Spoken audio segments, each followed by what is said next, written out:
Welcome back to another journey through the shadows of Five Nights at Freddy's. Tonight, we're settling in to explore one of the franchise's most tragic and compelling figures.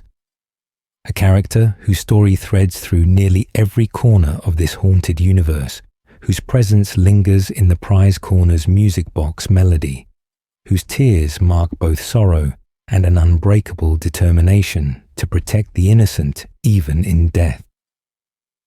This is the story of Charlotte Emily and the Puppet, a tale of a father's love, a daughter's sacrifice, and the very first victim whose spirit would become the guardian angel of all the lost children who followed. Before we begin our descent into this particular thread of the Fazbear Entertainment tapestry, I want to invite you to get comfortable. Whether you're actively listening as these details wash over you, letting the story accompany you into sleep, or simply absorbing the lore while you work or relax, this narrative will carry you through one of the most emotionally resonant arcs in all of FNAF. We'll trace Charlotte's path from a living, breathing child with hopes and fears to the supernatural entity that would shape the fates of countless souls trapped in metal shells. We'll examine the technology her father created to protect her, the rain-soaked night that saw his worst fears realized, and the decades that followed as Charlotte's spirit worked tirelessly from within an animatronic prison to give other victims what she herself could never have: peace. The puppet stands apart from every other animatronic in the Five Nights at Freddy's universe. While Freddy Fazbear might be the face of the franchise and Springtrap the embodiment of its villainy, the puppet represents something altogether different. This slender black and white figure with its painted mask and hollow eyes serves as the series' moral center, the keeper of souls, the one who bridges the gap between the living world and the realm of vengeful spirits. Understanding Charlotte and the puppet means understanding the heart of what Five Nights at Freddy's is truly about. It's not just jump scares and creepy robots. It's about children who deserve better, about a father's guilt and grief, about the lengths love will drive someone to go, even beyond death itself. Throughout this exploration, we'll move chronologically through Charlotte's existence, from her life as Henry Emily's beloved daughter, through her transformation into the puppet, her role in the missing children incident, her appearances across multiple games, and ultimately to her final rest. We'll examine the security puppet minigame frame by frame, dissect the Give Gifts, Give Life sequence, walk through the Happiest Day celebration, and understand why Lefty exists at all.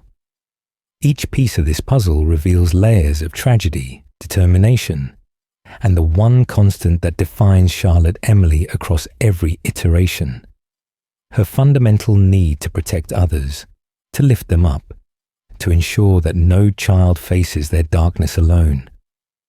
So settle in as the music box begins to wind down, as purple tears streak down a painted face, as we enter the prize corner where a long, slender figure waits in its box. This is the complete lore of the puppet and Charlotte Emily. Charlotte Emily existed before she became the puppet. This seems obvious to state, but it's crucial to remember because her humanity often gets lost beneath layers of animatronic horror and supernatural possession. Charlie, as she was likely known to those close to her, was a real girl with a real life, though we catch only glimpses of who she was through the fragmented storytelling that defines Five Nights at Freddy's lore. What we know comes primarily from Henry Emily's words in Pizzeria Simulator, from the behavior patterns we observe in the puppet, and from connecting dots across games and timelines to understand the person beneath the mask. Henry Emily himself describes his daughter in terms that paint a portrait of exceptional kindness. He speaks of her selfless nature, her nobility of spirit, the way she constantly put others before herself. These weren't just the rose-tinted memories of a grieving father. Henry's description is borne out by everything we see Charlotte do after her death. Her actions as the puppet, her role in helping the missing children, her organization of the happiest day. All of these stem from personality traits she possessed in life. Charlie was the kind of child who noticed when others were hurting, who stepped forward when help was needed, who saw children in danger and felt compelled to act even at great personal risk. Given Henry's role as co-founder of Fazbear Entertainment, Charlotte would have been familiar with locations like Freddy Fazbear's Pizza or Fredbear's Family Diner. As the daughter of one of the company's creators, she likely had access beyond what typical children experienced. This suggests she may have watched her father work on the animatronic performers, seen the engineering behind their movements and songs, and understood them as machines rather than mysterious magical beings. Rather than breeding contempt or boredom, this behind-the-scenes knowledge could have deepened her appreciation for the joy these establishments brought to other children, letting her witness firsthand how her father's creations made people happy. Her relationship with Henry was clearly close. You don't engineer an entire security system around protecting one specific child unless that bond runs soul deep. The security puppet, which we'll explore in detail shortly, represents Henry's love made manifest in circuits and servos. He knew his daughter would be at these restaurants. He wanted to ensure her safety with the same meticulous attention to detail he brought to every engineering challenge. The green bracelet Charlotte wore wasn't just a party favor or identification. It was a lifeline, a technological umbilical cord connecting her to a machine programmed to watch over her, to prevent her from leaving the building, to keep her safe from any danger lurking outside. Charlotte's age at the time of her death remains somewhat ambiguous in the games, though she's consistently portrayed as young, probably somewhere between 6 and 10 years old.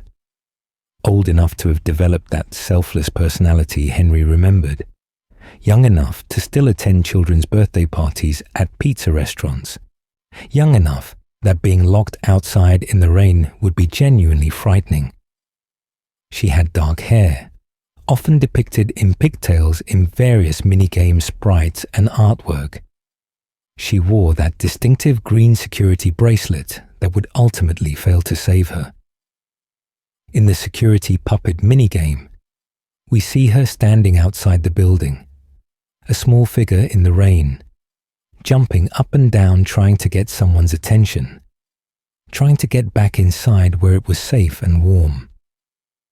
The novel trilogy expands on Charlotte's character significantly, though we must remember those books represent an alternate continuity.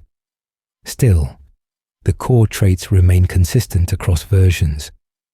Book Charlotte is mechanically gifted like her father, curious, loyal to her friends, haunted by loss, determined to uncover truth no matter how painful. These characteristics align with what we see in the games. The Charlotte who possesses the puppet shows mechanical understanding in how she helps spirits inhabit animatronic bodies. She demonstrates unwavering loyalty to the other murdered children. She's driven by a need to set things right, to ensure justice is served and peace is granted. What makes Charlotte's character particularly poignant is the contrast between her nature and her fate. She was fundamentally about protecting others, about selflessness and care. William Afton chose to murder a child whose defining characteristic was her kindness. He took someone who lifted others up and silenced her voice. He murdered innocence itself. But in doing so, in making Charlotte his first victim, Afton inadvertently created the one force that would undermine all his plans. Charlotte's protective instincts didn't die with her body. They intensified, focused, became the driving purpose of her spectral existence. She would ensure no other child suffered alone. She would give them gifts, give them life, give them eventually a happiest day. William Afton created his own most persistent opposition when he murdered Henry Emily's daughter. Charlotte lived in a world adjacent to animatronic entertainment, but not consumed by it. Like any child, she would have had normal concerns, normal fears, normal joys. It's reasonable to imagine she had favorite foods and television shows, friends at school, toys she loved, dreams about growing up. All of that was stolen from her on one rain-soaked night, when circumstances aligned in the worst possible way. Children bullied her by locking her outside. The security puppet, her mechanical guardian, was trapped and unable to reach her. William Afton was prowling the area in one of his darkest moods, and Charlotte, given what we know of her selfless nature, likely tried to handle the situation herself, tried not to bother anyone, tried to be brave. Understanding who Charlotte was as a person reframes everything about the puppet. This isn't just a creepy animatronic that crawls out of a music box.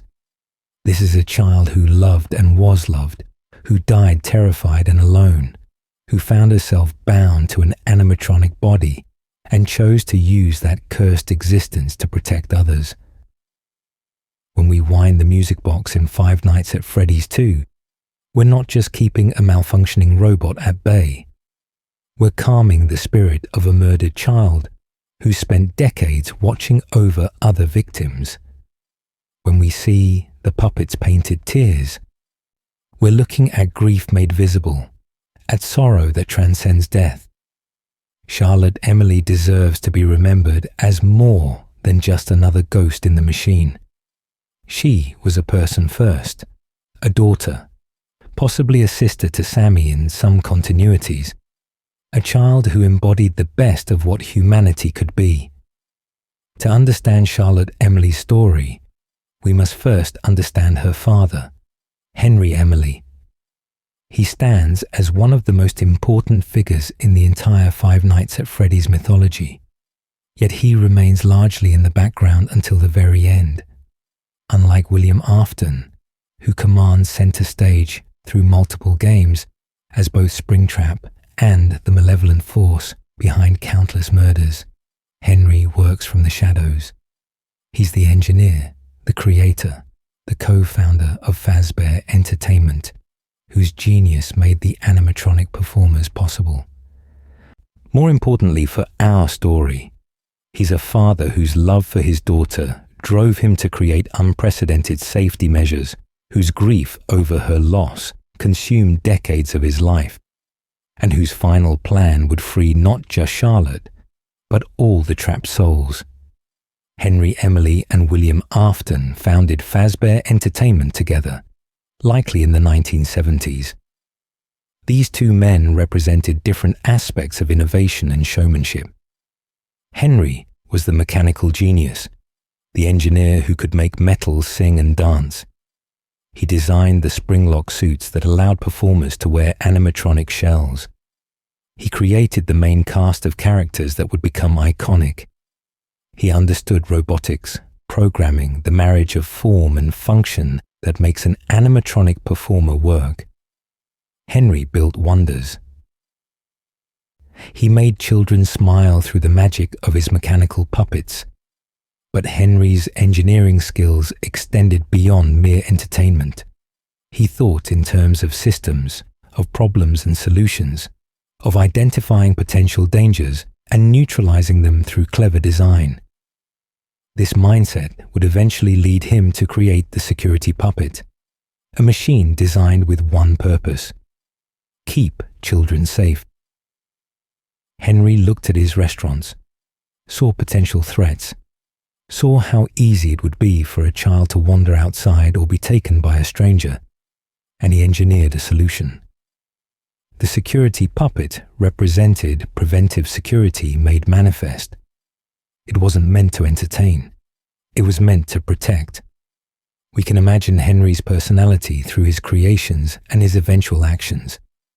He was meticulous, thoughtful, someone who considered consequences and planned for contingencies. When he speaks in Pizzeria Simulator, his voice carries weight and weariness. This is someone who's thought deeply about responsibility, about guilt, about the unintended consequences of creation. Henry knew he helped build the venues where children died. He provided William Afton with the tools and locations that enabled his murders. The restaurants that were supposed to bring joy became hunting grounds for a serial killer. That knowledge appears to have haunted Henry for decades, based on his final speech and actions. His relationship with William Afton is tragic in its own right. These were business partners, possibly friends. They shared a vision of family entertainment, of bringing mechanical marvels to life for children's delight. Henry couldn't have known what William truly was. How could anyone predict that their colleague harbored such darkness? When Henry learned the truth, when he discovered that William had murdered his daughter, along with at least 5 other children, the betrayal must have been devastating. Not just the personal loss of Charlotte, though that alone would be unbearable, but the realization that he'd worked alongside a monster, that his creations had been twisted to serve evil purposes, that his life's work had become a tragedy. The security puppet represents Henry's philosophy perfectly. He didn't just identify a problem with children potentially leaving the building unsupervised. He created an elegant solution. Each child at birthday parties would receive a security bracelet, color-coded to a specific monitoring animatronic. Charlotte's was green, matching the security puppet's eyes. If a child wearing their bracelet approached an exit, the security puppet would activate, would move to intercept them, would keep them safe inside the building where parents and staff could watch over them. It was brilliant in its simplicity, proactive rather than reactive, automated protection that didn't require constant human vigilance. Henry likely tested this system extensively. He would have run scenarios, checked for failure points, ensured the security puppet could reliably track its assigned child. What he couldn't account for was malicious interference. The security puppet worked exactly as designed. When Charlotte was locked outside, the animatronic registered her absence, fought to escape its box to reach her, followed her outside even through the rain that damaged its circuits. The system did everything it was supposed to do. It just wasn't enough. Sometimes even perfect engineering can't prevent tragedy when human cruelty enters the equation. After Charlotte's death, Henry seems to have withdrawn from active involvement with Fazbear Entertainment. William Afton continued operating the restaurants, continued his murders, continued everything, while Henry dealt with grief. For decades, Henry carried the weight of his daughter's death. He couldn't save her that night. He couldn't even give her proper rest, because her spirit had become trapped in the very machine he'd built to protect her. The security puppet, his creation, his gift of protection to his daughter, had become her prison. Eventually, Henry realized what had happened. He discovered that Charlotte possessed the puppet. He learned about the other children's souls trapped in animatronics. He understood that William was responsible for all of it, and that the possessions were creating an endless cycle of violence and suffering. At some point, Henry decided that ending this cycle mattered more than his own life. He couldn't let Charlotte and the others remain trapped forever. He couldn't allow William to continue existing even in his undead Springtrap state. So Henry began planning. The creation of Lefty, which we'll explore in depth later, showed that Henry's engineering skills remained sharp even after decades. He designed a bear animatronic specifically to capture and contain the puppet, to bring his daughter to one final location where he could free her. The acronym Lefty, Lure, Encapsulate, Fuse, Transport and Extract, reveals the systematic thinking that defined Henry. Each step had a purpose, each mechanism a function, all working toward the ultimate goal of gathering the possessed animatronics for a final resolution. Pizzeria Simulator represents Henry's masterpiece of planning. He created a fake restaurant franchise opportunity, lured Michael Afton to manage it, designed an elaborate labyrinth underneath, and ensured every possessed animatronic would be drawn to the location. He even recorded messages guiding Michael through salvaging the animatronics, knowing this would bring them all together. When everything was in place, Henry set the building ablaze. He burned it all, himself included, because he knew this was the only way to free the souls trapped inside metal shells, to finally give Charlotte and the others the peace they'd been denied for so long. In his final speech, Henry addresses each animatronic. When he speaks to Charlotte, his words carry profound sorrow and love. He apologizes for not being able to save her on the day she died. He explains that this time, he will succeed in saving her by letting her go, by releasing her from the puppet's prison. Henry Emily's entire arc from brilliant creator to grieving father to determined executioner stems from his love for Charlotte. Everything he did in the end, he did for her. He engineered her freedom the way he once engineered her protection, with meticulous care and absolute resolve.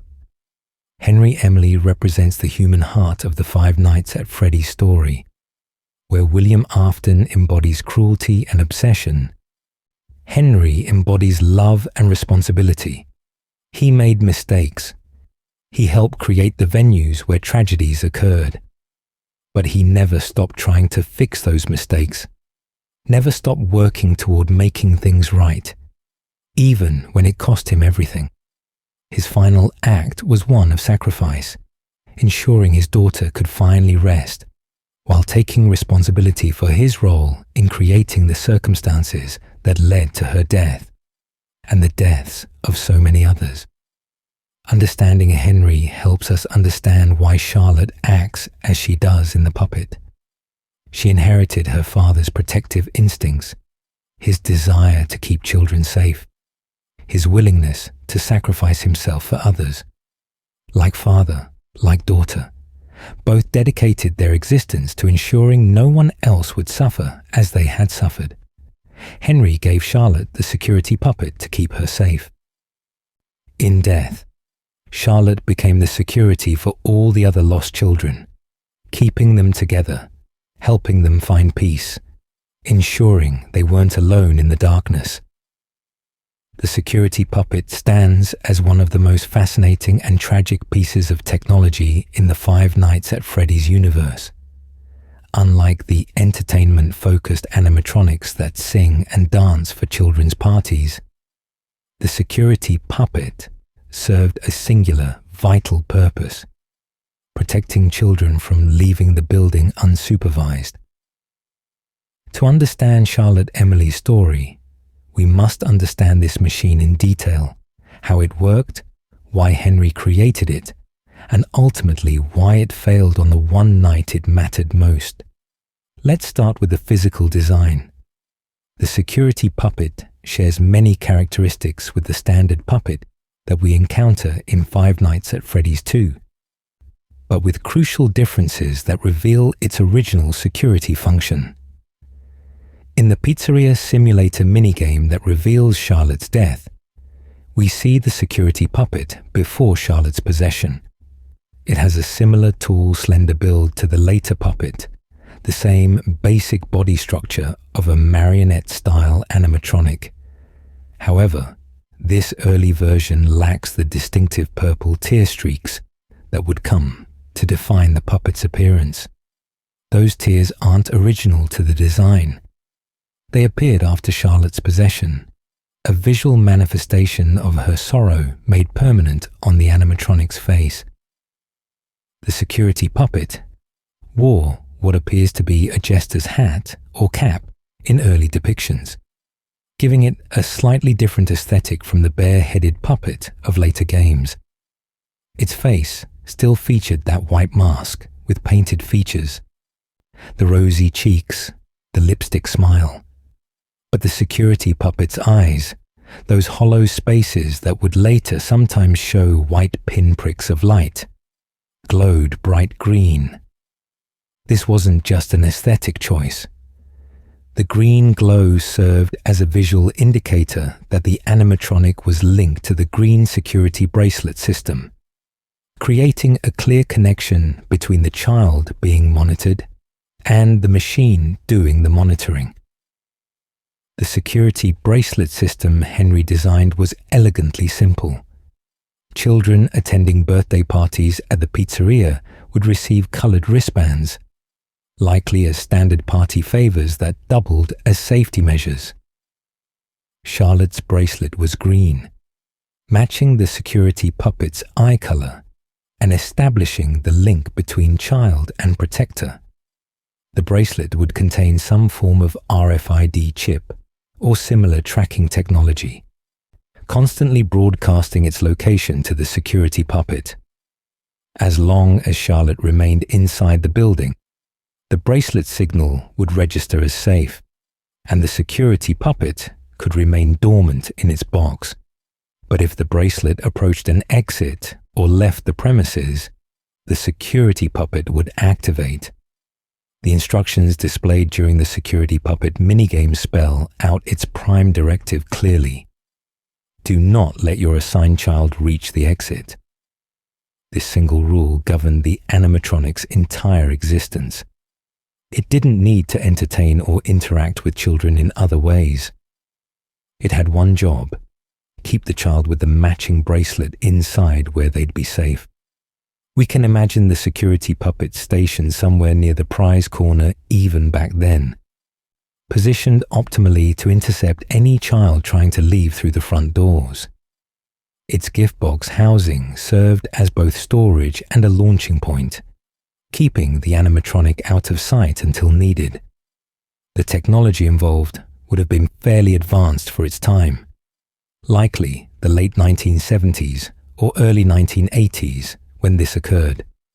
Henry had to solve several engineering challenges. The animatronic needed reliable sensors to track the bracelet signal. It required mobility systems allowing it to move quickly when activated. It needed sophisticated programming to navigate the restaurant, avoid obstacles, and intercept a child heading for an exit. Most importantly, it needed fail-safes to ensure it wouldn't harm the very children it was designed to protect. Henry built all of this into one slender animatronic, creating a guardian that could operate independently without requiring constant human oversight. The security puppet's programming likely included multiple protocols. At the most basic level, it monitored the bracelet's position constantly. When the signal moved toward an exit, proximity alarms would trigger the animatronic into action. It would exit its box, calculate the fastest path to intercept the child, and move to position itself between the child and the door. Upon reaching the child, it would probably use gentle restraint or simply its presence to discourage further movement toward the exit, while alerting staff to the situation through some alarm system. The child would be kept safe, parents would be notified, crisis averted. We see this programming in action during the security puppet minigame, but under nightmare conditions. 3 children, depicted with smiling faces that feel almost mocking in context, have locked Charlotte outside the building during a rainstorm. This represents a failure scenario Henry couldn't have fully anticipated. His system was designed to prevent children from leaving. But what if other children deliberately forced someone out? What if the security puppet itself was sabotaged or blocked from responding? In the minigame, we see the security puppet trapped in its box with another gift box placed on top, preventing it from opening. This is crucial. Someone, whether the bullying children or another malicious party, intentionally disabled the security system. They knew about the security puppet. They knew it would activate if Charlotte was outside, and they took steps to prevent that activation. This wasn't just thoughtless bullying. This was calculated sabotage of a safety system, creating the exact vulnerability that allowed William Afton to strike. The security puppet struggles against this obstruction.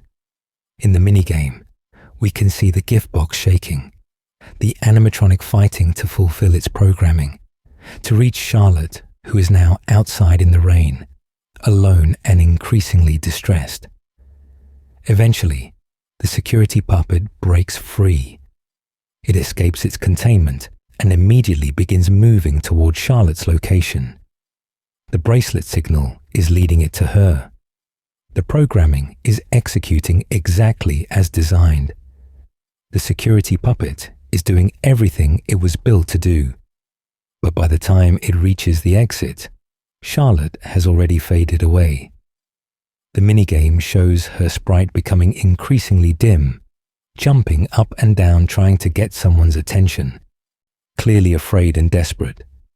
Then she disappears entirely, leaving only the rain falling in the alley. William Afton has already found her, already murdered her, already left her body discarded near the trash cans behind the building. The security puppet emerges into the rain seconds too late to prevent the tragedy it was explicitly designed to prevent. What happens next defines everything about the puppet as we know it. The security puppet, following the last known location of Charlotte's bracelet, ventures out into the rain. Its programming won't let it stop. Charlotte is outside. Charlotte is in danger. It must reach Charlotte. The animatronic moves through the alley, searching, its circuits already taking damage from the rain. We can see in the minigame that the security puppet begins to deteriorate, its movements becoming erratic, sparks flying from its joints. The rain is killing it, short-circuiting the delicate electronics that allow it to function. The security puppet finds Charlotte's body in the alley. The bracelet is still on her wrist, still transmitting its signal. But the child is gone, dead, murdered. The security puppet crawls to her corpse, its systems failing, water damage overwhelming its circuits. In a moment that carries immense weight, the animatronic comes to rest beside Charlotte's body, embracing it in a futile protective gesture. The security puppet, Henry's gift of protection, dies next to the daughter it failed to save. This is the moment of possession. As the security puppet system shut down, as its programming reaches its tragic conclusion, Charlotte's spirit finds a vessel. The rain that destroyed the animatronic also created the perfect conditions for her soul to inhabit it. The security puppet's final act, embracing Charlotte's body, formed the connection that would bind her spirit to this machine forever. When the security puppet next activates, it won't be Henry's programming driving it. It will be Charlotte Emily, trapped in an animatronic body, beginning an existence that would span decades and touch countless lives. The security puppet's failure wasn't a flaw in its design or programming. Henry built a remarkably effective system. Under normal circumstances, it would have worked perfectly. But he couldn't account for deliberate sabotage by bullying children. He couldn't account for the rain that would damage the animatronic circuits. Most of all, he couldn't account for William Afton, his business partner and friend, being a child murderer who had been watching and waiting for an opportunity. The security puppet did everything right. It broke free from the sabotage. It followed Charlotte's signal. It found her body. It tried to protect her even as its systems failed. Henry's creation worked as designed. The world around it had simply become too cruel for any machine to fully protect against. The transformation of the security puppet into the puppet we encounter in the games marks the technology's posthumous evolution. After Charlotte's possession, the animatronic gained capabilities Henry never programmed. It could move with supernatural swiftness. It could ignore many physical limitations. It developed the ability to interact with other spirits, to help them possess animatronic bodies, to organize and coordinate them. The music box that would later control the puppet in Five Nights at Freddy's 2 likely served as a containment measure implemented after staff realized this animatronic was behaving erratically, moving when it shouldn't, appearing in places it had no reason to be. The security puppet represents the intersection of Henry's love, his engineering genius, and the cruel reality that sometimes love and genius aren't enough. It stands as a monument to good intentions that failed, to protection that arrived seconds too late, to technology that worked perfectly, except when it mattered most. Every time we encounter the puppet in later games, we're looking at the ghost of this security system, at Charlotte Emily bound to the very machine her father built to keep her safe. The gift box that contains her, the music that soothes her, the prize corner where she waits, all of these echo back to that rainy night when a security animatronic made one final desperate attempt to fulfill its programming and failed, creating the conditions for a guardian spirit that would watch over lost children for decades to come. The night Charlotte Emily died represents the moment when the entire Five Nights at Freddy's timeline truly began its descent into darkness.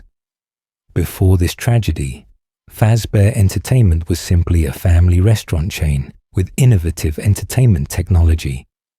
After Charlotte's death, after that rainy night when a daughter was murdered and a father's worst fears were realized, everything changed. This moment marks William Afton's first murder, the beginning of the missing children incident's chain of horrors, the creation of the first possessed animatronic, and the opening of wounds that wouldn't heal for decades. Understanding exactly what happened that night requires piecing together fragments from multiple minigames, timelines, and narrative hints. The setting was likely Fredbear's family diner, the original location that predated the later Freddy Fazbear's pizza establishments. Some evidence suggests it could have been an early Freddy's location, but the connection to the security puppet, which doesn't appear at later venues except as the possessed puppet, indicates this occurred at whatever establishment first implemented Henry's security system. The timing sits somewhere in the early 1980s, certainly before 1983's bite that killed the crying child, and established through multiple sources as William Afton's initial murder that would spiral into his serial killing spree. Charlotte arrived at the restaurant that day, expecting normalcy. Perhaps there was a birthday party happening. Maybe just a regular visit to a location that would have felt like a second home to her. As Henry Emily's daughter, Charlotte knew this place intimately. She'd been here countless times, watched her father work on the animatronics, seen the kitchens and back rooms most children never glimpsed. She wore her green security bracelet, the technological umbilical cord connecting her to the security puppet that was programmed specifically to keep her safe. Everything should have been fine. She was in her father's restaurant, surrounded by people, protected by a security system designed by an engineering genius. What could possibly go wrong? The trouble began with other children. 3 kids, depicted in the security puppet minigame, with those unsettling smiling faces that contrast sharply with Charlotte's crying expression. We don't know their specific motivations. Maybe they were bullying Charlotte out of jealousy. Maybe they thought it would be funny. Maybe they simply didn't understand the consequences of their actions. Children can be thoughtlessly cruel, especially in groups where individual empathy gets drowned out by mob mentality. These 3 kids did something that would have catastrophic results. They locked Charlotte outside. Think about what this required. They had to get Charlotte near an exit, probably the main doors. They had to push or lure her outside into the rain. Then they had to close and lock or block the doors, preventing her from getting back inside. Someone, and we don't know if it was these children or another party, also sabotaged the security puppet. They placed a second gift box on top of the animatronic's housing, trapping it inside, preventing it from activating when Charlotte's bracelet moved outside the building. This level of interference suggests knowledge of the security system. The bullying wasn't just spontaneous meanness. It involved deliberately disabling the one thing designed to keep Charlotte safe. Charlotte stood outside in the rain, a small figure pressing against windows or doors, trying to get someone's attention. The security puppet minigame shows her jumping up and down, a universal gesture of a child seeking notice. Can someone see me? Can someone help me? I'm stuck out here and it's raining and I want to come back inside where it's warm and safe. Inside the restaurant, life continued. Music played. Children laughed. Animatronics performed. No one noticed the small girl locked outside, or if they noticed, they didn't act quickly enough to matter. Meanwhile, William Afton was in the area.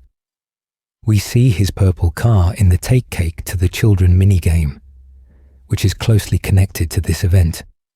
Whether he'd been at the restaurant all along or arrived during this crisis remains unclear. What we know with certainty is that William saw an opportunity. A child, alone, outside, vulnerable, no witnesses, and rain that would wash away evidence and create confusion. For a man who'd been considering, planning, or perhaps attempting to work up the courage for his first murder, this presented a perfect storm of circumstances. William approached Charlotte in that alley or whatever outdoor space she'd been locked into. We don't see the murder itself in the minigames. Five Nights at Freddy's, even at its darkest, tends to leave the actual violence off-screen, implied rather than depicted. But Charlotte's sprite fades away, becoming dimmer and dimmer until she disappears entirely. When the security puppet finally breaks free and reaches her location, Charlotte is gone. Her body lies near the trash cans, discarded like garbage, a horrific ending for a child whose defining trait was caring about others. The rain plays a crucial role in this tragedy beyond just setting atmosphere. Rain provided cover for William's crime, muffling sounds, keeping people indoors, creating an excuse for why a child might not be immediately noticed outside. Rain damaged the security puppet's circuits, ensuring that even when it broke free and followed Charlotte's bracelet signal, the animatronic was dying as it moved, sparking and failing with each step. Rain created the moisture that would later be theorized to facilitate Charlotte's possession of the security puppet, her spirit soaking into circuits, along with the water that destroyed them. The security puppet's journey to Charlotte's body represents perhaps the most heartbreaking sequence in all of Five Nights at Freddy's. This machine, programmed to protect one specific child, fights against its sabotage, breaks free, and immediately pursues its charge. It doesn't hesitate. It doesn't calculate odds of success. Its programming and purpose drive it forward into conditions it was never designed to handle.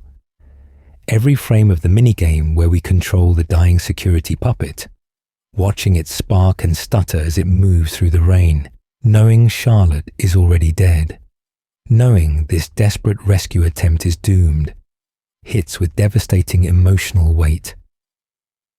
When the security puppet reaches Charlotte's body, it doesn't understand death. It's a machine. It registers Charlotte's bracelet signal. It detects her physical form. Its programming tells it to protect her, to stay with her, to keep her safe. So the security puppet does the only thing it can. It moves to Charlotte's body and embraces it. The animatronic's long arms wrap around the small corpse, a mechanical guardian angel arriving too late, but refusing to abandon its charge. There's something profoundly human in this gesture, something that transcends programming. Henry built this machine to protect his daughter. In its final moments, it tries to comfort her the way a parent would, holding her close even though she's gone. Then the security puppet systems fail completely. The rain has done too much damage. The animatronic shuts down, slumped over Charlotte's body in the rain. And in that moment of shutdown, as circuits go dark and programming ceases, Charlotte's spirit finds a home. Her soul, traumatized and confused, still trying to process what just happened, still afraid and hurt and lost, sinks into the animatronic that tried to save her. The security puppet becomes her new body. Its programming becomes the foundation for her supernatural abilities. Its purpose to protect children becomes her purpose. The aftermath of Charlotte's death rippled outward in ways that would define the entire Five Nights at Freddy's timeline. Henry Emily learned his daughter was dead, murdered, and that his security system had failed to protect her. This knowledge would haunt him for decades, driving everything he did from that point forward. William Afton discovered he could murder children and get away with it. This first successful kill emboldened him, leading to the missing children incident, where he'd murder at least 5 more kids. The restaurant where this occurred likely closed or faced serious scrutiny, though exact details remain murky in the timeline. Most significantly, the first possessed animatronic now existed. Charlotte Emily wasn't fully gone. She remained bound to the security puppet, which would eventually be repurposed or relocated to appear as the prize-giving puppet at the 1987 Freddy Fazbear's Pizza location. Her spirit, still possessing that protective instinct that defined her in life, would begin interacting with the world in new and unexpected ways. She couldn't save herself. But as we'll see, she would dedicate her supernatural existence to saving others, to ensuring no child faced their terror alone, to giving gifts and giving life to victims just like her. Charlotte Emily's death wasn't just a tragedy. It was the inciting incident for everything that followed in Five Nights at Freddy's. This is where the horror truly began. On a rainy night, when 3 bullying children, 1 child murderer, and 1 failing security system converged to create circumstances that would echo through decades of haunted pizzerias and possessed animatronics. Every jump scare, every nightmare, every moment of terror in these games traces back to this moment, when a little girl who only wanted to protect others was locked outside and murdered, becoming something far more than human, but also far less than free. The transformation of Charlotte Emily from murdered child to possessed animatronic represents one of the most crucial examples of how spirits inhabit machines in the Five Nights at Freddy's universe. Her possession of the security puppet established mechanics and rules that would apply to nearly every other haunted animatronic throughout the series. Understanding how Charlotte became the puppet requires examining both the specific circumstances of her death and the broader metaphysical framework Scott Cawthon created for his haunted animatronic universe. Possession in Five Nights at Freddy's isn't random. Spirits don't simply float around until they happen to enter nearby robots. There's a process, a set of conditions that must be met for a child's soul to bind with an animatronic endoskeleton. In most cases, throughout the series, we see this happening when bodies are stuffed inside animatronic suits. The physical contact between corpse and machine, particularly when remnant, the supernatural substance created through tragedy and death, becomes involved, creates a binding connection. The child's spirit becomes trapped in the metal shell that housed their body, unable to move on, doomed to remain until freed through specific rituals or destruction of the animatronic itself. Charlotte's possession follows a different pattern, because her body was never stuffed inside the security puppet. Instead, her circumstances appear to have created what might be called a sympathetic possession, where emotional and situational resonance created the binding rather than physical containment. Based on what we observe in the security puppet minigame and how her possession differs from other spirits, we can piece together the specific factors that likely enabled Charlotte to possess the puppet. First, there's the security puppet itself and its purpose. This animatronic was built specifically to protect Charlotte. Henry Emily designed it with his daughter's safety as the prime directive. Every circuit, every line of code, every mechanical component existed to serve one function: keep Charlotte safe. That focused intentionality created a connection between machine and child even before her death. The security puppet was, in a very real sense, Charlotte's guardian. It monitored her location constantly through the bracelet. It stood ready to intervene if she approached danger. It was programmed to care about her well-being in whatever way a machine can be said to care about anything. When Charlotte died, that programming was in the process of fulfilling its final command. The security puppet had broken free from sabotage. It was actively pursuing Charlotte, following her bracelet signal, determined to reach her no matter what obstacles stood in its way. The animatronic's last act before system failure was embracing Charlotte's body, trying to protect her even though protection had come too late. This means the security puppet wasn't just any animatronic near Charlotte's death site. It was the one machine in the entire world designed specifically for her, dying in the act of trying to save her. That created a profound resonance. Second, there's the rain and the specific manner of the security puppet's death. The rain that fell that night wasn't just atmospheric. It was the instrument of the security puppet's destruction. Water and electronics don't mix. As the security puppet moved through the rain toward Charlotte, every drop that struck its circuits caused damage. Sparks flew. Systems shorted out. The animatronic was quite literally dying as it crawled toward her body. This meant that when the security puppet reached Charlotte and embraced her, both child and machine were in states of death or dying. Charlotte's spirit and the security puppet's fading systems existed in a liminal space together. This created what we might call sympathetic shutdown. The security puppet's programming ceased. Its purpose, protect Charlotte, could no longer be fulfilled through conventional mechanical means. But the programming didn't simply disappear. It remained there in the circuits, dormant but not erased. When Charlotte's spirit, confused and traumatized, sought something to anchor to in that moment of death, The evidence suggests it found the security puppet's programming.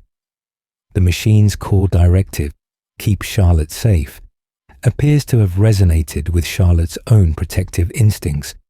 Her spirit and the animatronic's purpose aligned perfectly, allowing her to slip into the role the programming had created, becoming the animatronic's new operating system. Third, there's the green bracelet and the tracking connection it represented. Charlotte wore this bracelet as a constant link to the security puppet. The animatronic monitored her location through this device. Even in death, even after Charlotte's spirit left her body, that technological connection may have served as a tether. The bracelet was still on her wrist, still transmitting. The security puppet was still receiving that signal. This ongoing electronic pathway could have allowed Charlotte's ghost to follow the connection directly into the animatronic that had been linked to her throughout her life. The visual transformation of the security puppet into the puppet, we know, reflects Charlotte's possession in subtle but significant ways. The most obvious change is the addition of purple tear streaks running down the animatronic's face from its hollow eyes to its mouth. These tears weren't painted there. They appeared after Charlotte's possession, a visual manifestation of her sorrow. The tears represent Charlotte's grief over her own death, her anguish at being torn from her father and her life, her sadness at the injustice of being murdered, while 3 children stood by and did nothing. The tears are permanent, an eternal expression of the tragedy that created the puppet. The puppet's eye behavior also changed after possession. The security puppet had glowing green eyes matching Charlotte's bracelet. The possessed puppet's eyes are usually hollow black voids, though occasionally small white pupils appear, especially during jump scares or moments of intense activity. This suggests Charlotte's consciousness looking out through the animatronic's face, seeing the world through those hollow eye sockets. When the white pupils appear, it's Charlotte focusing her attention, targeting something or someone, actively engaging with the world, rather than merely existing in dormant possession. The puppet's movement patterns differ from other animatronics in ways that reflect Charlotte's influence. While possessed characters like Freddy, Bonnie, Chica, and Foxy stumble and move erratically, constrained by their animatronic forms and behaving more like animals than people, the puppet moves with intention and grace. It glides more than walks. It can extend its limbs beyond what should be mechanically possible. It phases through certain barriers and appears to ignore standard physical limitations. This suggests Charlotte has learned to use her spectral nature to enhance the puppet's capabilities beyond its original design specifications. She's not just puppeteering the machine. She's transcended its mechanical limits through force of will. Perhaps most importantly, Charlotte's personality survived the possession. The puppet isn't mindless or animalistic like some possessed animatronics. It demonstrates planning, strategy, and most crucially, that same protective instinct that defined Charlotte in life. The security puppet was programmed to protect Charlotte. The possessed puppet extends that protection to all children, particularly those who've been murdered like Charlotte herself was. This isn't random programming glitching. This is Charlotte Emily making the conscious choice to use her cursed state to help others, to ensure no child suffers alone the way she did.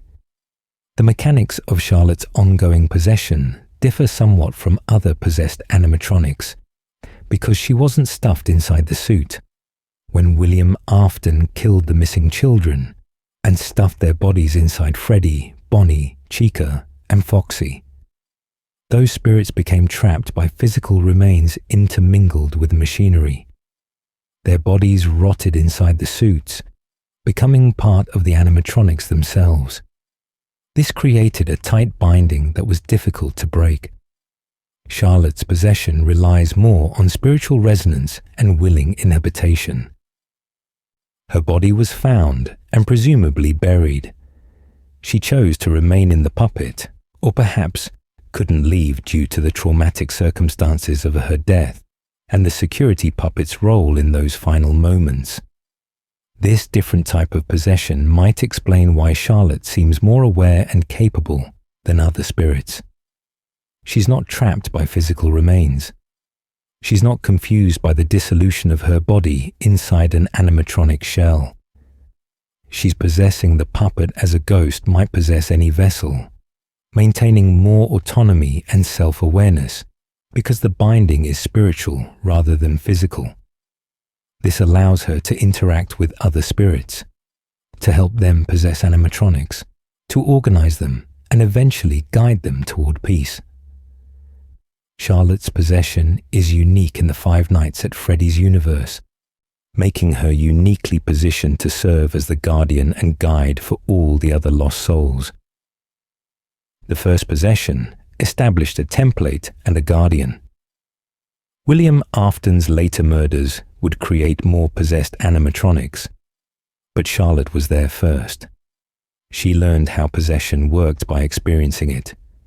She understood from the inside what these trapped children needed, what they felt, how to communicate with them. When Afton struck again, when the missing children incident filled Freddy's pizzeria with more dead kids and more vengeful spirits, Charlotte would be ready. She'd been preparing, learning, figuring out how to use her cursed state to protect the next wave of victims. The girl who only wanted to help others in life became, in death, the one force capable of giving murdered children the gifts of purpose, companionship, and eventually rest. Charlotte Emily's possession of the security puppet transformed her from victim to guardian. In that rain-soaked alley, as her spirit merged with the machine designed to protect her, Charlotte Emily ended and the puppet began. But Charlotte's essence, her personality, her protective instincts, all of that came along for the transformation. The puppet isn't just a possessed animatronic. It's Charlotte Emily refusing to let death stop her from protecting children who need help. That refusal would shape everything that followed in the Five Nights at Freddy's timeline. The missing children incident stands as the central tragedy of the Five Nights at Freddy's mythology. 5 children, possibly 6 depending on interpretations, lured away and murdered by William Afton, wearing a Spring Bonnie costume. Their bodies hidden in the animatronic suits where their spirits would remain trapped for decades. This horror defines the franchise's entire narrative. Every game circles back to these murders. Every possessed animatronic traces its origins to William Afton's killing spree.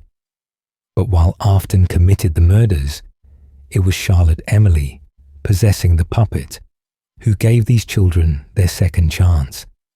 Understanding the puppet's role in the missing children incident requires examining several crucial minigames and understanding what Charlotte was trying to accomplish.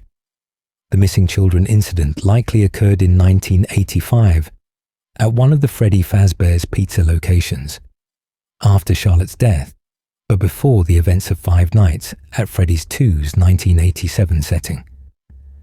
William Afton, having successfully murdered Charlotte and evaded consequences, grew bolder.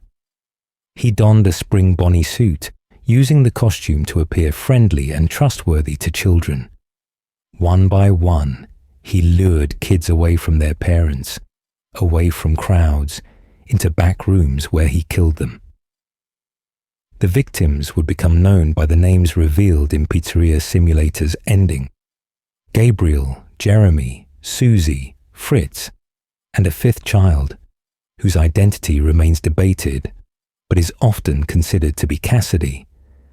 These 5 children died terrified and alone, murdered by a man wearing what should have been a symbol of joy and entertainment. William stuffed the bodies inside the animatronic suits. This accomplished two things.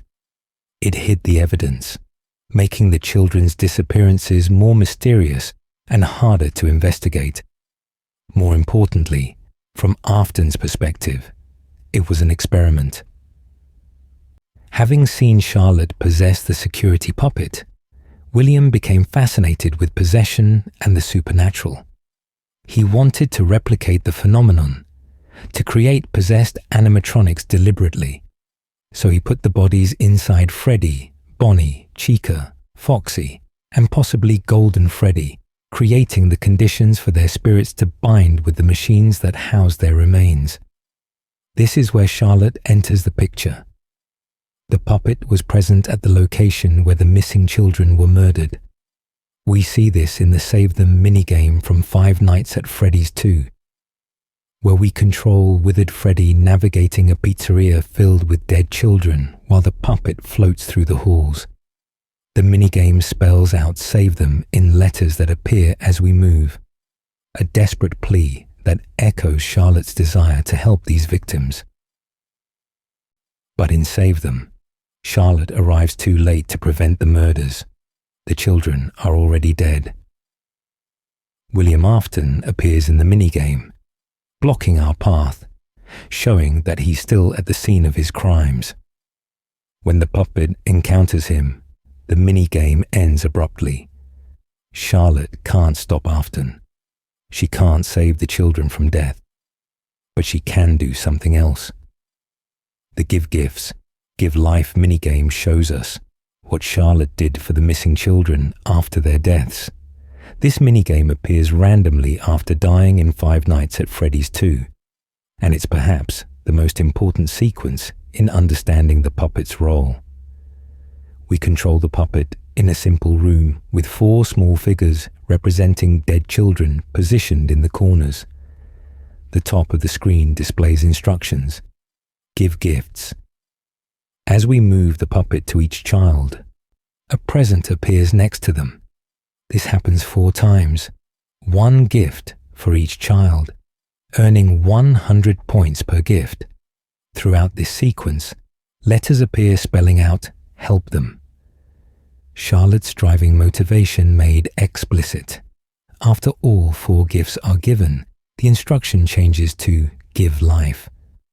We return to each child, and this time, instead of presents, animatronic heads appear. The top left child receives Freddy's head. Top right gets Bonnie. Bottom left receives Chica. Bottom right gets Foxy. These aren't literal physical events we're witnessing. This minigame represents a supernatural process. Charlotte using her ghostly abilities to help these children's spirits find new homes. She's guiding them into the animatronics, helping them possess the same suits that house their bodies, ensuring they won't simply dissipate into nothing but will have a chance to exist, to stay together, to eventually seek justice. But something significant happens at the end of Give Gifts, Give Life.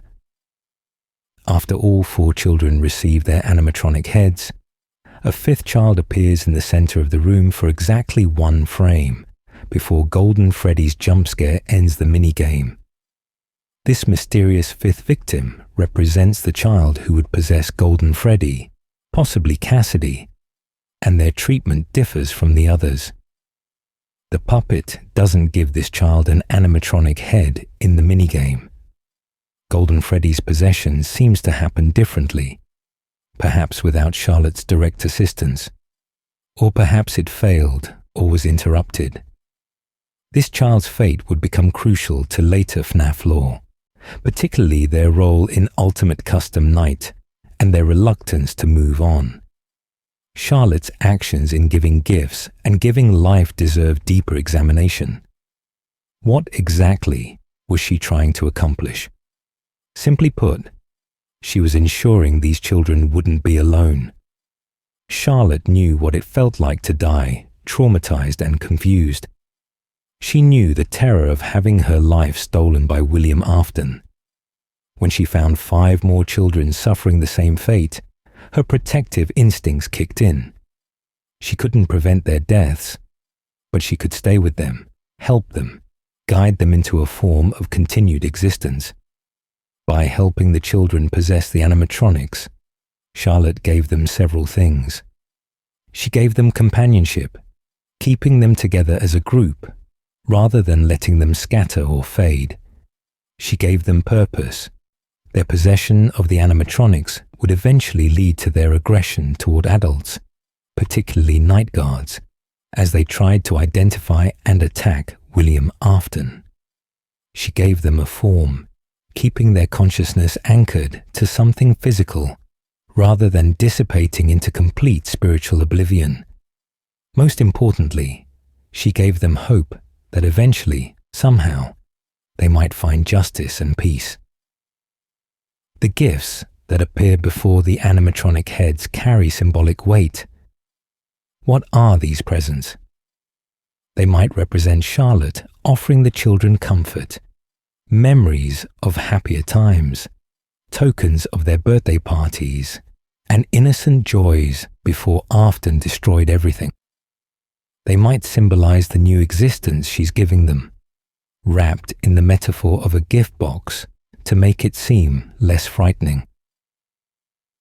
Or they might represent something more literal from Five Nights at Freddy's lore, the prize corner connection, with Charlotte using her association with prizes and gifts to frame what she's doing in terms the confused children can understand. Charlotte's role in the missing children incident establishes her as fundamentally different from the other possessed animatronics.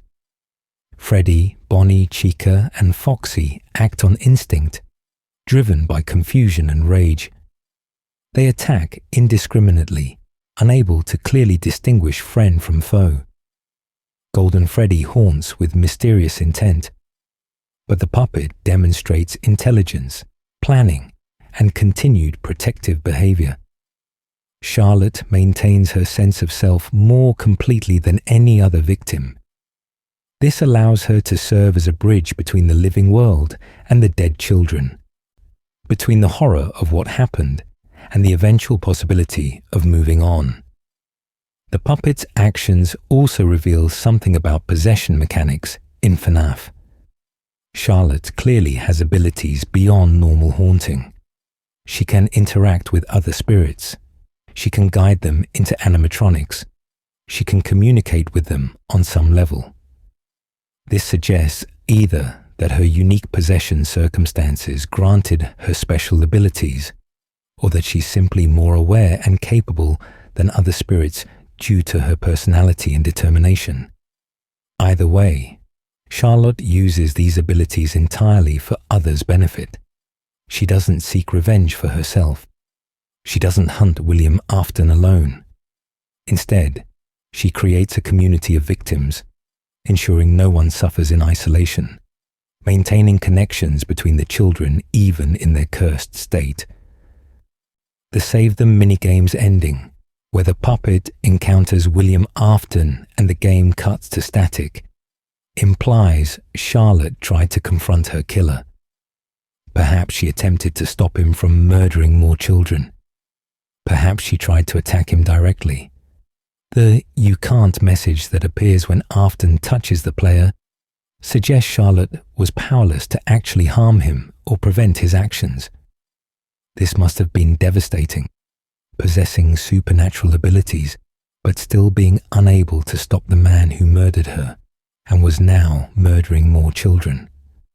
All Charlotte could do was arrive after the fact and help the victims cope with their new undead existence. This pattern would define Charlotte's role throughout the Five Nights at Freddy's timeline. She's always one step behind William Afton.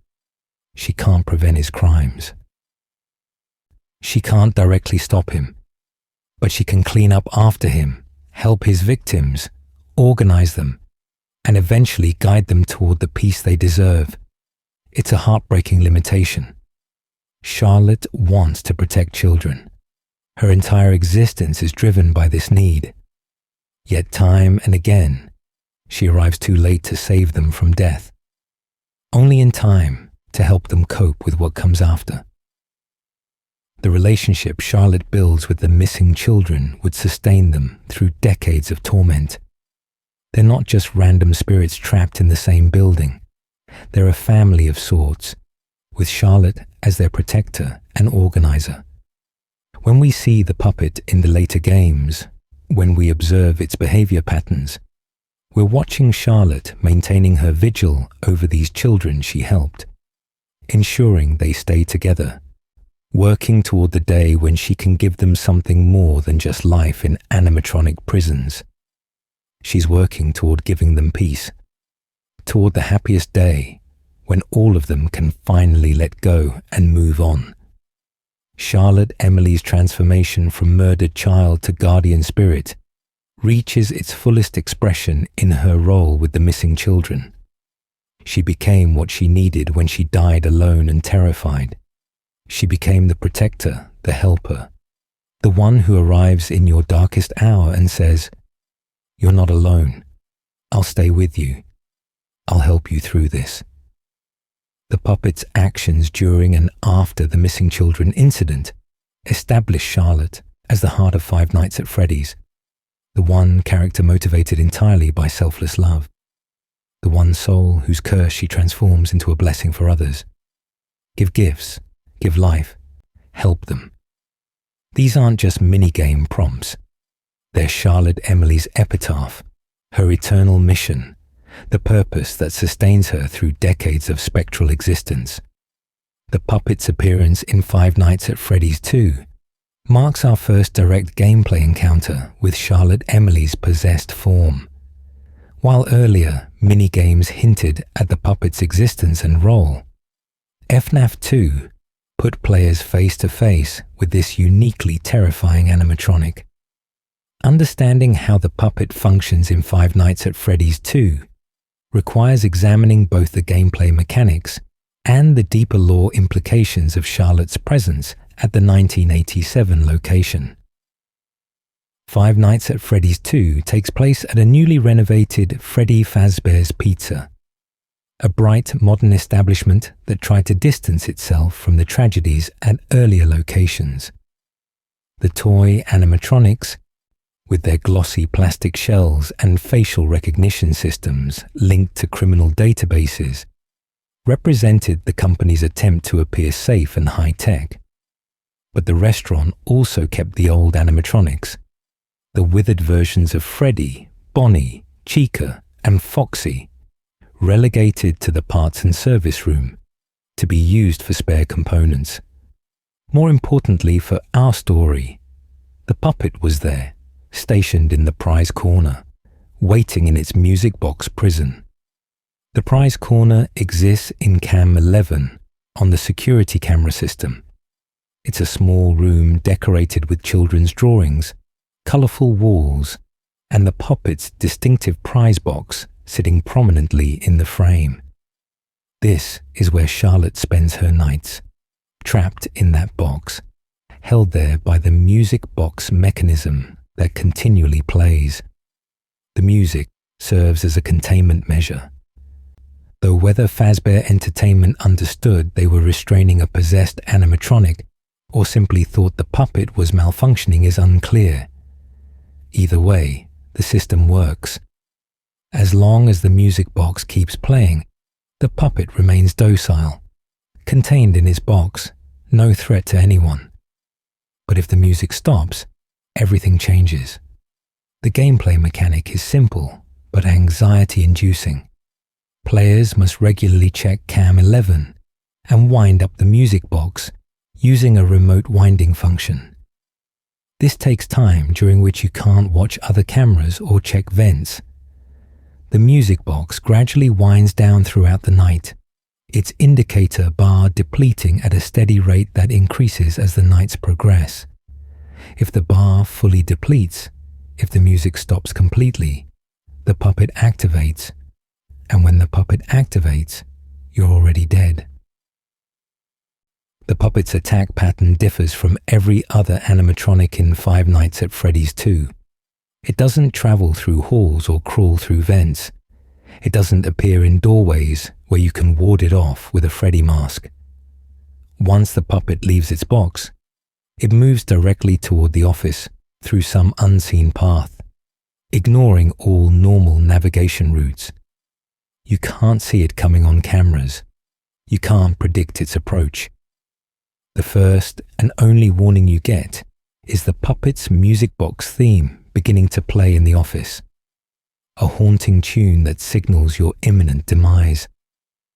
Then the puppet appears, rushing toward you with its arms outstretched, and delivers a jump scare that ends your night.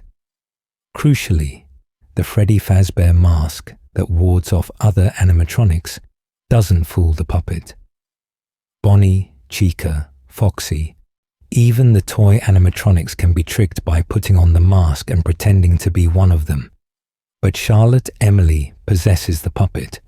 She's not fooled by disguises. She knows you're human. She knows you're an adult in the pizzeria after hours, and she doesn't stop her advance. This makes the puppet the one animatronic in FNAF 2 that cannot be deterred once activated, only prevented from activating in the first place by maintaining that music box. Why does music calm the puppet? This connects directly to Charlotte's death and Henry Emily's later plans. Music, specifically lullabies and calming melodies, became associated with Charlotte's spirit. The music box playing in the prize corner isn't random. It's likely a deliberate containment measure, possibly implemented after staff realized this particular animatronic was acting strangely. The music soothes Charlotte's spirit, keeps her calm, prevents her from emerging to patrol the pizzeria. It's reminiscent of singing a lullaby to a distressed child, and that's essentially what's happening. The music keeps Charlotte from fully activating, from remembering her purpose and beginning her nightly vigil. When the music stops, Charlotte wakes up fully. The calming influence vanishes. She remembers where she is, what she is, why she exists. She becomes aware that there's an adult in the building after hours, someone who shouldn't be here, someone who might be a threat to children.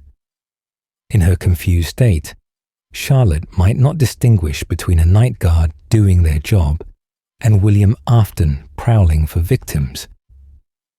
She just knows adults in Freddy's pizzerias after dark represent danger, so she moves to intercept them, to stop them, to protect the children who might be targeted. The puppet's physical appearance in FNAF 2 established the iconic look we associate with Charlotte's possessed form. The tall, slender body stretched almost comically, with a thin waist and long limbs that end in three-fingered hands. The white face mask with its painted features, the rosy cheeks, the red lips pulled into an exaggerated smile, the hollow eyes that sometimes show small white pupils, the purple tears streaking down from eyes to mouth, the most distinctive feature, marking this animatronic as different from all others, marking it as a being acquainted with profound sorrow. The black body with white stripes on arms and legs, giving it a prisoner's outfit aesthetic that feels grimly appropriate for a spirit trapped in an animatronic shell. The puppet moves differently than other animatronics. When you see it in the prize corner before it activates, it rises from the box with smooth flowing motions. When it attacks, it seems to glide or float more than walk, its movements unnaturally graceful for something mechanical. This suggests Charlotte has learned to use her supernatural nature to transcend the puppet's normal physical limitations. She's not bound by servos and joints the way Freddy or Bonnie is. She can move the animatronic through force of will, making it perform in ways it wasn't designed for. The death minigames that appear in FNAF 2 provide additional context for the puppet's presence. Give gifts, give life shows. Charlotte helping the original missing children possess Freddy Bonnie, Chica, and Foxy. Save Them shows the puppet present at another incident where children have been murdered, floating through the halls in a futile attempt to save them or stop William Afton. Take Cake to the Children depicts Charlotte's own death, with the puppet appearing at the end to deliver a jump scare. These minigames aren't just Easter eggs, they're Charlotte's memories, fragments of her past surfacing through the gameplay, explaining why the puppet exists and what drives it. Phone Guy, the employee who leaves messages for the player, has interesting things to say about the puppet. He describes it as always thinking, suggesting the animatronic displays unusual intelligence and awareness compared to the others.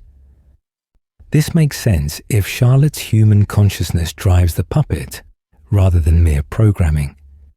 He also instructs players about the music box, explaining it must be wound regularly, though he frames it as a quirk of the animatronic, rather than a containment measure for a possessed machine. The puppet's role in FNAF 2's timeline raises questions about Charlotte's activity during this period.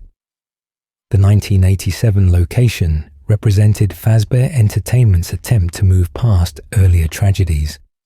But Charlotte was still there, still trapped, still unable to rest. The missing children she'd helped possess the withered animatronics were also present, relegated to the parts and service room. Did Charlotte interact with them during this time?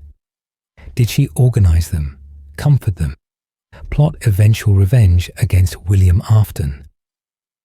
The game doesn't explicitly show these interactions, but given Charlotte's protective nature and the way she took responsibility for the missing children, it's reasonable to assume she maintained contact with them, even when confined to her music box prison most of the time. The Bite of 87 incident that occurs during FNAF 2's timeline doesn't directly involve the puppet, but Charlotte would have been aware of it. Another tragedy in a Freddy's pizzeria.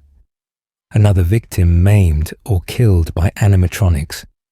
Another failure of the protection she wants to provide.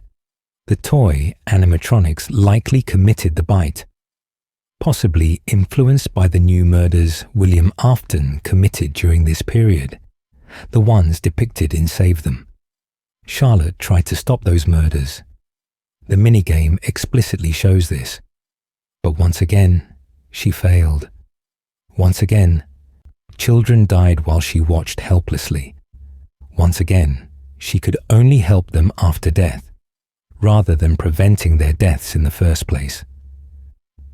The puppet's presence in FNAF 2 also introduces a meta element to the gameplay. Players must constantly balance winding the music box against other survival tasks. Do you spend time keeping the puppet calm? Or do you focus on the toy animatronics and withered animatronics actively hunting you? The music box creates constant anxiety. You can hear it playing from the prize corner camera, a reminder that Charlotte's patience has limits, that even her containment is temporary. If you neglect it too long, if you focus too much on immediate threats and forget about the music box, the puppet emerges as an unstoppable force. It's a perfect mechanical representation of Charlotte's nature. Patient and calm when soothed, but absolutely relentless in protecting children once activated. By the end of FNAF 2's timeline, the location closes. The toy animatronics are scrapped, likely due to the Bite of 87 and the Save Them murders, creating too much negative publicity. But the puppet isn't scrapped. We know this because Charlotte's possessed form appears in later games, eventually becoming Lefty's captive in Pizzeria Simulator. The puppet survived the closure, perhaps relocated to another facility, perhaps abandoned with the withered animatronics, continuing its existence through however many years passed between 1987 and later events. Five Nights at Freddy's 2 gave players their first real interaction with Charlotte Emily's spirit. even if they didn't fully understand what they were encountering.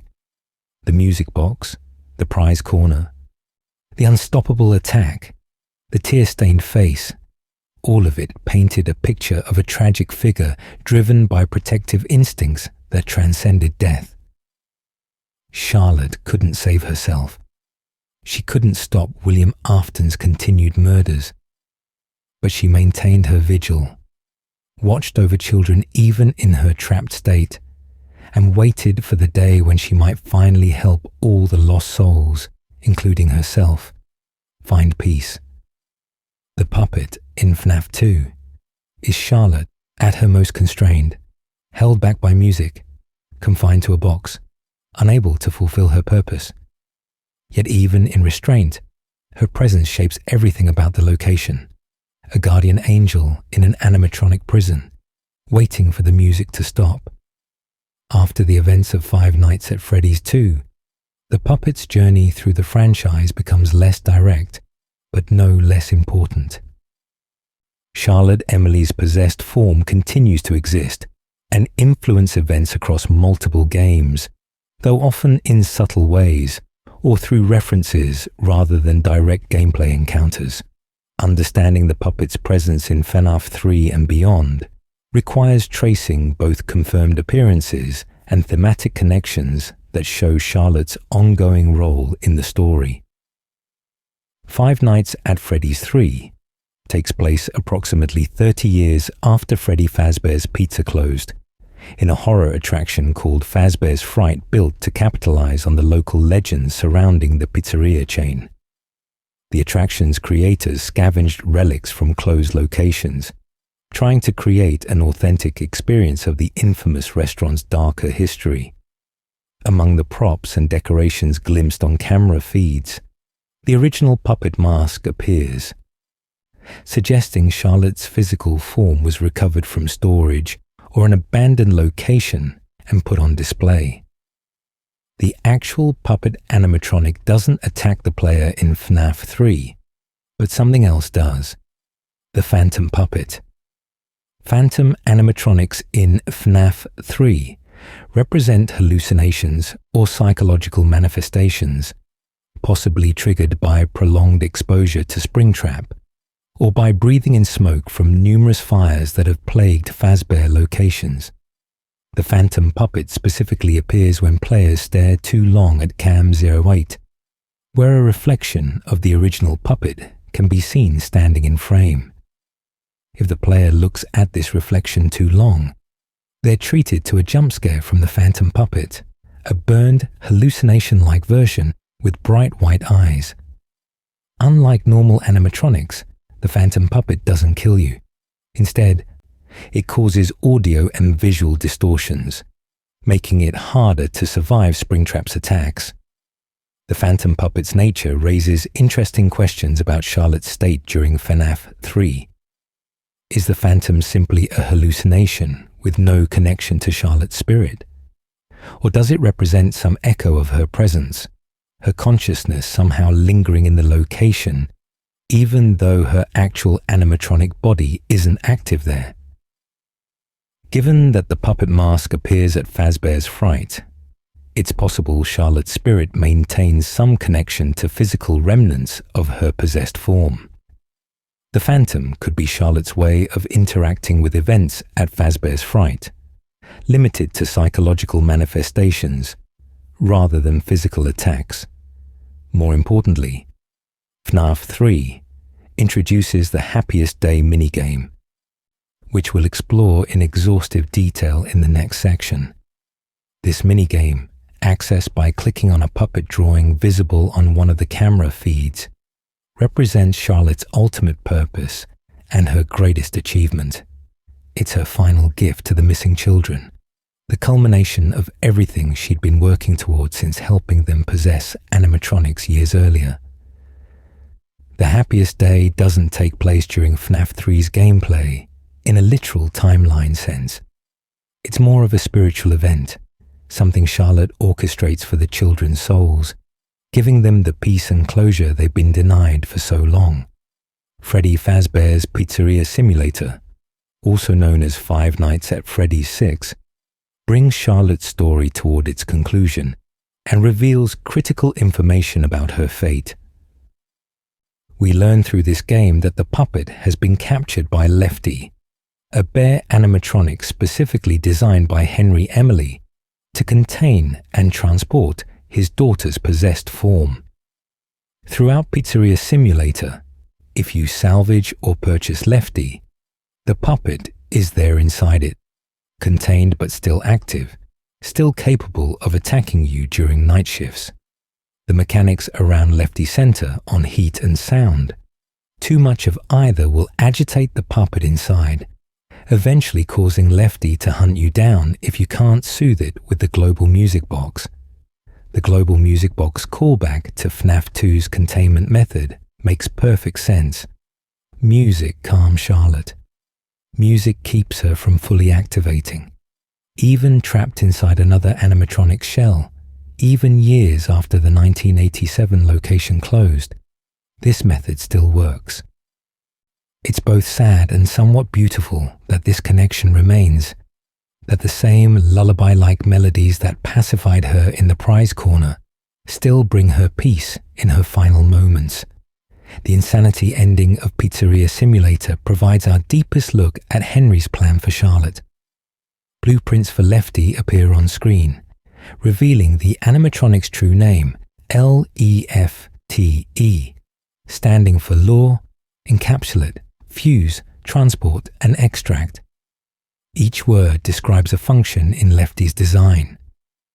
Lure refers to how Lefty attracted the puppet, possibly through recorded sounds of children, or through a fake security bracelet signal mimicking Charlotte's original green bracelet. Encapsulate means the mechanism by which Lefty physically captured and contained the puppet inside its own body. Fuse suggests the two animatronics became merged, with the puppet trapped inside Lefty's frame. Transport describes how Lefty then carried Charlotte to the pizzeria Henry set up as the final location. Extract is more ambiguous, possibly referring to Henry's plan to extract Charlotte's soul by destroying the animatronic in fire, finally freeing her. The blueprints also reveal troubling details, like systems designed to deliver shocks to the puppet, to keep it from struggling or escaping, and references to behavior modification through controlled voltage. This raises uncomfortable questions about what Henry subjected his daughter to in order to ensure his plan worked. Did he effectively torture Charlotte's spirit to bring her to that final location? The Dream Wand component specifically plays lullabies to keep her calm, using the same music-based pacification as the FNAF 2 music box, suggesting Henry at least tried to make Charlotte's captivity as comfortable as possible given the circumstances. In Ultimate Custom Night, the puppet appears as one of 50 selectable animatronics, its mechanics once again involving the global music box. The puppet sits in your office in the kitchen area, visible on certain camera views. If you neglect the music box, it makes its way through the building, eventually entering your office for a jump scare. What makes UCN interesting is the voice lines.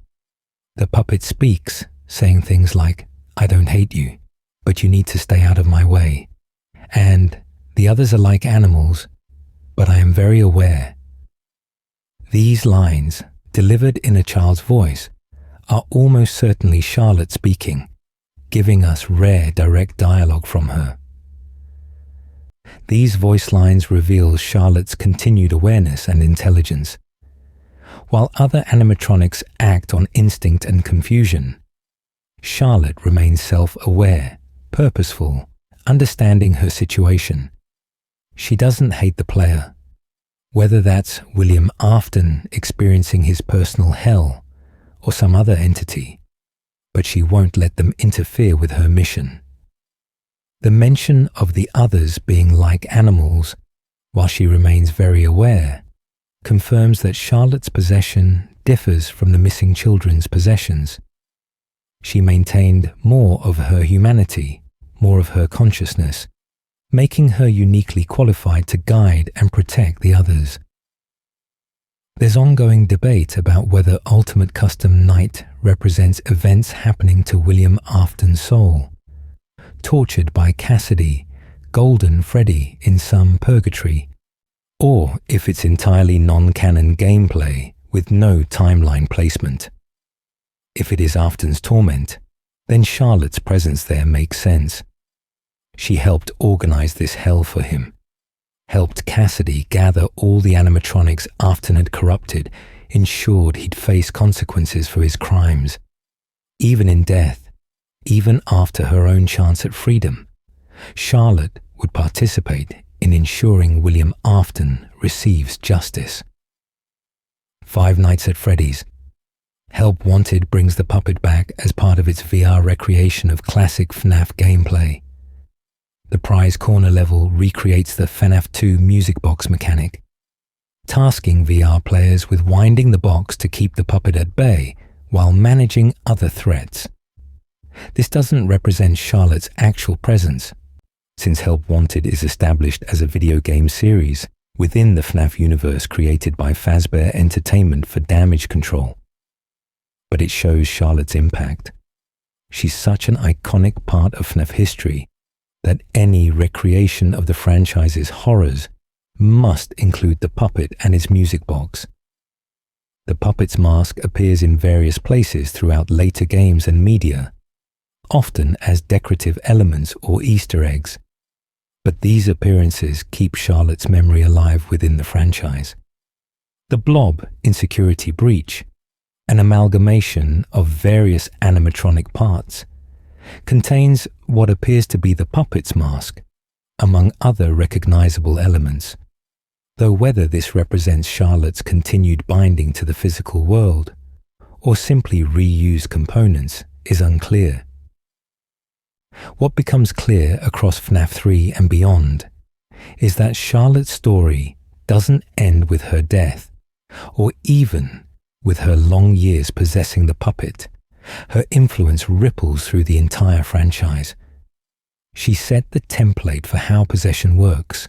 She helped other spirits survive death and eventually find peace.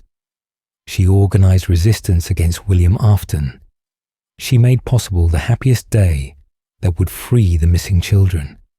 And ultimately, she participated in Henry's final plan, allowing herself to be captured by Lefty, trusting her father to finally free her after decades trapped in an animatronic shell. The puppet's presence grows quieter as the franchise progresses, shifting from active antagonist in FNAF 2 to background element and lore reference in later games. But Charlotte Emily's importance never diminishes. She's the reason any of the children got second chances. She's the guardian who ensured no victim suffered alone. She's the spirit who maintained hope and purpose, even in the darkest circumstances. Her story, threaded through phantoms and blueprints and music boxes and voice lines, remains central to understanding what Five Nights at Freddy's is truly about underneath all the horror and jump scares. It's about the persistence of love, the refusal to abandon those who need protection, the determination to turn even a curse into a blessing for others. Charlotte Emily embodies all of that, and her presence echoes through every corner of the franchise, even when she's not directly attacking you from the prize corner. The Happiest Day minigame represents the culmination of Charlotte Emily's mission as the puppet. After years of helping trapped spirits, of watching over murdered children bound to animatronic bodies, of working towards some form of peace and closure, Charlotte finally orchestrates a moment of transcendence for them all. Understanding the Happiest Day requires examining not just the mini-game itself, but what it represents thematically, how it connects to Charlotte's story, and why this virtual birthday party in an 8-bit style carries such profound emotional weight. The Happiest Day is one of several secret minigames in Five Nights at Freddy's 3. Players access it by going to Cam 03, finding a drawing of the puppet on the right wall, and double-clicking on it. This action transports you into the minigame, where you control the puppet, depicted as a small sprite. The setting is a birthday party taking place in a simple room with tables, children, and decorations. Several kids wearing animal masks, representing Happy Frog, Pigpatch, Mr. Hippo, Ned Bear, and Orville Elephant, sit at tables in the background. These children serve as attendees, witnesses to the main event that's about to unfold. Walking right through the party room, you pass these masked children until you reach a crying child sitting alone at a table on the far right side. This crying child, depicted in the characteristic 8-bit minigame style, represents one specific spirit who needs help, someone who's been waiting for this moment, who deserves to have their happiest day fulfilled. To the left of the table, you'll see additional children wearing grey masks, their number corresponding to how many of the other secret minigames you've completed. These children represent spirits you've already helped, gathered here for the final ceremony. If you've completed all the prerequisite secret minigames, unlocking each cake ending by helping various spirits find peace, then 4 specific children appear at the table. They wear masks representing Freddy, Bonnie, Chica, and Foxy, the 4 main animatronics. These are Gabriel, Jeremy, Susie, and Fritz, the missing children that Charlotte helped possess animatronics years ago. They've been waiting, existing in their metal prisons, for this moment. Charlotte, controlling the puppet in this spiritual space, walks to the table and touches it.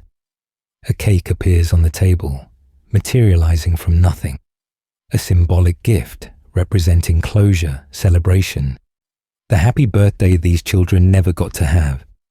The crying child, the one sitting alone at the table, then receives a golden Freddy mask.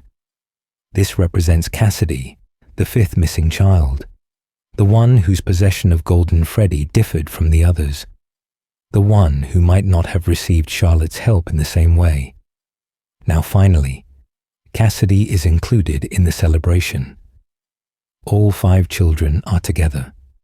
All 5 are acknowledged. All 5 receive the closure they've been denied for decades. Then something beautiful and heartbreaking happens. All the children, including the one wearing the puppet's mask, who is Charlotte herself, begin to disappear. Their sprites fade from view as balloons float upward on screen, rising toward the top of the frame in a visual metaphor for souls ascending to the afterlife. The masks fall to the floor, now empty, the children no longer needing them. They're leaving their animatronic prisons behind. They're moving on. They're finally free. But watch carefully as the masks fall. 5 masks representing Freddy, Bonnie, Chica, Foxy, and Golden Freddy hit the ground relatively quickly. The puppet's mask falls more slowly, descending at a different pace, lingering in the air as if reluctant to let go. This detail is significant and heartbreaking. Charlotte is ensuring all the other children ascend first. She's watching over them one last time, making sure they reach peace before she allows herself to follow. Even in this moment of liberation, even when finally achieving her goal, Charlotte's protective instincts come first. The children she cared for must be safe before she can rest. The happiest day doesn't take place in literal reality. It's not a physical event happening at any Freddy's location. Instead, it represents a spiritual gathering, something Charlotte organized in whatever metaphysical space possessed spirits inhabit. She brought them all together, created a safe, happy environment unlike the horrors they experienced in life, and gave them the celebration they deserved. The party symbolizes childhood innocence restored, joy reclaimed from tragedy, the happy birthday they all should have had but never got because William Afton murdered them. The prerequisite secret minigames that unlock the happiest day tell their own stories about Charlotte's efforts to reach each child. In BB's Air Adventure, you collect balloons and eventually help a crying child by giving them cake, unlocking Gabriel's participation. Chica's party involves finding cupcakes and helping another crying child, bringing Susie to the celebration. The glitch minigame, activated by double-clicking Shadow Bonnie in the office, requires navigating a glitchy maze to reach a child and give them cake, representing Jeremy. Stage 01 involves controlling Golden Freddy through an impossible navigation puzzle to eventually give a child cake, representing Fritz. Each of these minigames shows Charlotte working to reach individual spirits, helping them overcome whatever held them back, bringing them together for the final event. The fact that you control the puppet through these minigames is crucial. You're not watching Charlotte work. You are Charlotte working.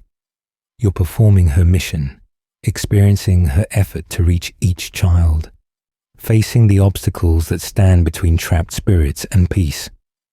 It makes the eventual happiest day more meaningful because you've worked for it, just as Charlotte worked for decades to make this moment possible. Thematically, the happiest day addresses the core tragedy of the missing children incident. These kids were murdered at Chuck E. Cheese-style pizza restaurants. They died at birthday parties or during what should have been happy, carefree times. Their last moments were terror and betrayal, murdered by someone dressed as a friendly character they trusted. They never got to finish their celebration. They never got to feel safe and happy again. The happiest day corrects this. Charlotte gives them a space where they can be children again, where they can have the party, blow out candles, celebrate together without fear. It's restorative in the deepest sense, healing spiritual wounds that death couldn't close. The happiest day also represents Charlotte, fulfilling the promise implied in give gifts, give life. She gave them gifts, presents that appeared in that earlier minigame. She gave them life, helping them possess animatronics. Now she gives them peace, the final gift, the one that matters most. She's completing the journey she started, honoring the commitment she made to these children. Charlotte promised to help them, to stay with them, to ensure they weren't alone. The happiest day is her keeping that promise entirely, seeing it through to the very end. There's ongoing debate about when the happiest day occurs in the timeline. Does it happen after FNAF 3's fire at Fazbear's Fright? After Pizzeria Simulator's fire? Is it even tied to a specific moment? Or does it exist outside normal time as a purely spiritual event? The game's structure suggests it requires the FNAF 3 protagonist to unlock it by completing the other minigames during their week working at Fazbear's Fright, implying it happens around or after FNAF 3's conclusion. But the spiritual nature of the event makes precise timeline placement less important than what it accomplishes. What we know for certain is that the happiest day works. The spirits are freed, the masks fall, the children ascend. Charlotte's mission succeeds. Whether this happens in 2023, when FNAF 3 takes place, or later in the timeline, the important thing is that it happens at all. Charlotte doesn't fail. Her years of effort, her decades of watching over these children, her refusal to rest until they could all rest together, it all pays off. The happiest day is earned, not given.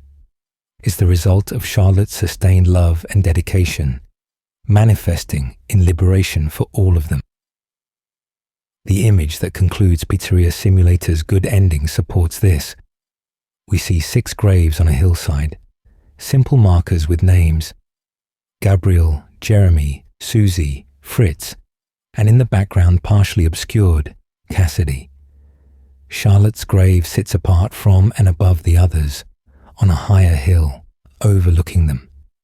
Even in death, even in final rest, Charlotte's positioned as the guardian, watching over the others, making sure they're safe. Her grave doesn't join them in a row, because her role was always different. She was their protector, not just another victim, and that relationship continues into eternity. The Happiest Day represents everything Charlotte Emily is as a character.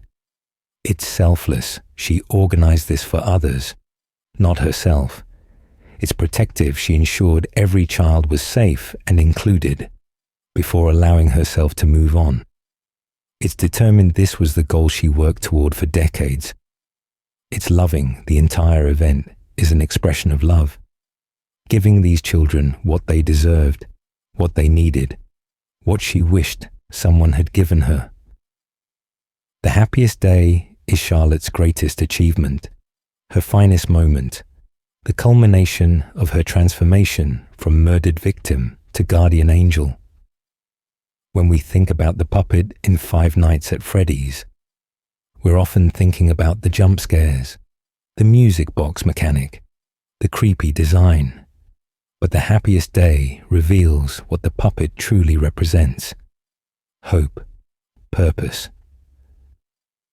The possibility of transforming tragedy into something meaningful.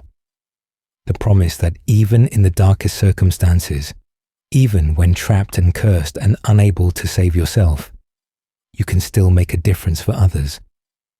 Charlotte took her curse and made it a blessing for 5 children who needed someone to care, someone to remember them, someone to orchestrate their freedom. The Happiest Day shows us that she succeeded, that love and dedication and refusal to give up can overcome even death itself, can turn a possessed animatronic into a force for good, can give murdered children the peace they deserve. That's why this minigame matters. That's why it's called the Happiest Day. Because for Charlotte and the children she protected, after years of horror and imprisonment and sorrow, they finally got to be happy again, one last time, before moving on together. Lefty represents one of the most sophisticated and morally complex creations in the Five Nights at Freddy's universe. This animatronic, outwardly appearing to be a black-colored variant of Freddy Fazbear with red accents and a left-handed microphone, conceals both advanced capture technology and Henry Emily's final plan to free his daughter's spirit. Understanding Lefty requires examining its design, purpose, the ethical questions it raises, and its role in bringing Charlotte Emily's story toward its conclusion. The name Lefty operates on multiple levels. On the surface, it refers to the animatronic being left-handed, holding its microphone in its left hand rather than the right like most Freddy variants. The animatronic's left eye is also distinctively different, a small black socket compared to the normal yellow eye on the right, marking it as unique among the Rockstar animatronic line it was introduced with. But Lefty is also an acronym, revealed in Pizzeria Simulator's Insanity ending, standing for LEFT: lure, encapsulate, fuse, transport, and extract. Each word describes a step in Lefty's true function, as a containment system designed specifically to capture the puppet. Let's break down each component of the LEFRTTE system, as revealed in the blueprints that appear in the Insanity ending. The lure function describes how Lefty attracted the puppet to approach it in the first place. The blueprints mention a false sensory output, and given what we know about Charlotte's connection to the green security bracelet she wore as a child, this lure system was most likely designed to mimic that bracelet signal. Henry understood his daughter's possession was linked to that bracelet, that the puppet might respond to its signal. By having Lefty broadcast a fake bracelet signature, he could lure the puppet close enough for the next phase of the capture. Encapsulate refers to the physical mechanism that trapped the puppet. Lefty's torso contains a cavity specifically designed to open and accept another animatronic's smaller frame. When the puppet came within range, Lefty's chest opened, mechanical arms extended, and physically pulled the puppet inside. The blueprints show intricate detail about this capture mechanism, highlighting how the puppet's slender form fits within Lefty's larger frame. The capture would have been quick, automated, giving the puppet no chance to escape once the sequence initiated. Fuse describes how the two animatronics became merged after capture. The puppet wasn't just stored inside Lefty like cargo in a truck. The two animatronic systems became interconnected. Lefty's power system sustained the puppet. Lefty's structure contained and compressed the puppet's limbs. The fusion made it impossible for the puppet to escape, even using supernatural abilities, because it had become part of Lefty's internal architecture. If you look closely at certain images of Lefty, you can see the puppet's striped arms visible through gaps in Lefty's structure, confirming the fusion. Transport simply describes Lefty's ability to move independently, carrying the captured puppet to wherever Henry needed it to go. Lefty functions as a complete animatronic in its own right, able to walk, perform, and navigate spaces while keeping the puppet secured inside. This allowed Henry to position Lefty in the pizzeria he'd set up as the final trap, ensuring Charlotte would be present for the burning. Extract is the most ambiguous term in the acronym, and it relates to Henry's ultimate goal. He wasn't trying to keep Charlotte imprisoned forever. He was trying to extract her spirit from the puppet by destroying the animatronic in fire, the only method proven to free possessed souls from metal prisons. Lefty wasn't meant to be a permanent prison. It was meant to be transportation to Charlotte's liberation. The blueprints reveal additional details about Lefty's systems that raise troubling questions. There's mention of delivering steady voltage to maintain the containment, which could imply Lefty shocked the puppet to prevent struggling or escape attempts. This means Henry designed a machine that would essentially torture his daughter's possessed form to ensure his plan succeeded. The behavior upon suit seal not guaranteed warning suggests Henry acknowledged this might cause unpredictable responses from Charlotte's spirit. He knew what he was doing might hurt her, and he did it anyway. However, the blueprints also showed the Dream Wand, a system designed to play calming music to the puppet. This connects directly to the music box mechanic from FNAF 2. Henry knew music soothed Charlotte's spirit. He incorporated that knowledge into Lefty's design, ensuring his daughter wouldn't be in constant distress during her containment. The Dream Wand represents mercy within the capture system, an attempt to make Charlotte's imprisonment as comfortable as possible given the circumstances. In Pizzeria Simulator gameplay, Lefty can appear either as a salvageable animatronic in the alley or as a purchasable option in the catalog. The catalog listing is suspicious, offering Lefty for only $5 compared to the thousands other animatronics cost. This basically free price makes sense if Henry designed Lefty specifically for Michael Afton, the player character, ensuring Michael would acquire it and bring the puppet into the final trap. If Michael instead encounters Lefty in the salvage section, he can test it with audio and motion triggers, attempting to determine if it's safe. Of course it's not safe. The puppet is inside, agitated by the testing, likely to attack. but Michael can choose to salvage it anyway, bringing it into the pizzeria, where it will join the other possessed animatronics being gathered for Henry's plan. During night shifts in Pizzeria Simulator, Lefty behaves according to mechanics centered on sound and heat. If the office gets too loud or too hot, Lefty becomes agitated, eventually leaving its hiding spot in the closet to hunt the player. The global music box can calm Lefty down, playing the same style of lullaby music that worked on the puppet in FNAF 2. This confirms the puppet is inside Lefty, responding to stimuli, still possessing its defining characteristics even while contained. The ethical questions surrounding Lefty's creation are profound and disturbing. Henry Emily loved his daughter. Everything he did in FNAF 6 was motivated by wanting to free Charlotte and the other trapped souls. But to accomplish this, he built a machine that would capture, contain, and potentially torture Charlotte's possessed form. He lured her with a fake security bracelet, exploiting the connection that linked her to the security puppet. He imprisoned her inside Lefty without her consent or understanding. He subjected her to whatever voltage and containment measures he'd built into the system. All of this to serve his greater plan. Did Henry have Charlotte's consent? Did he explain what he was doing?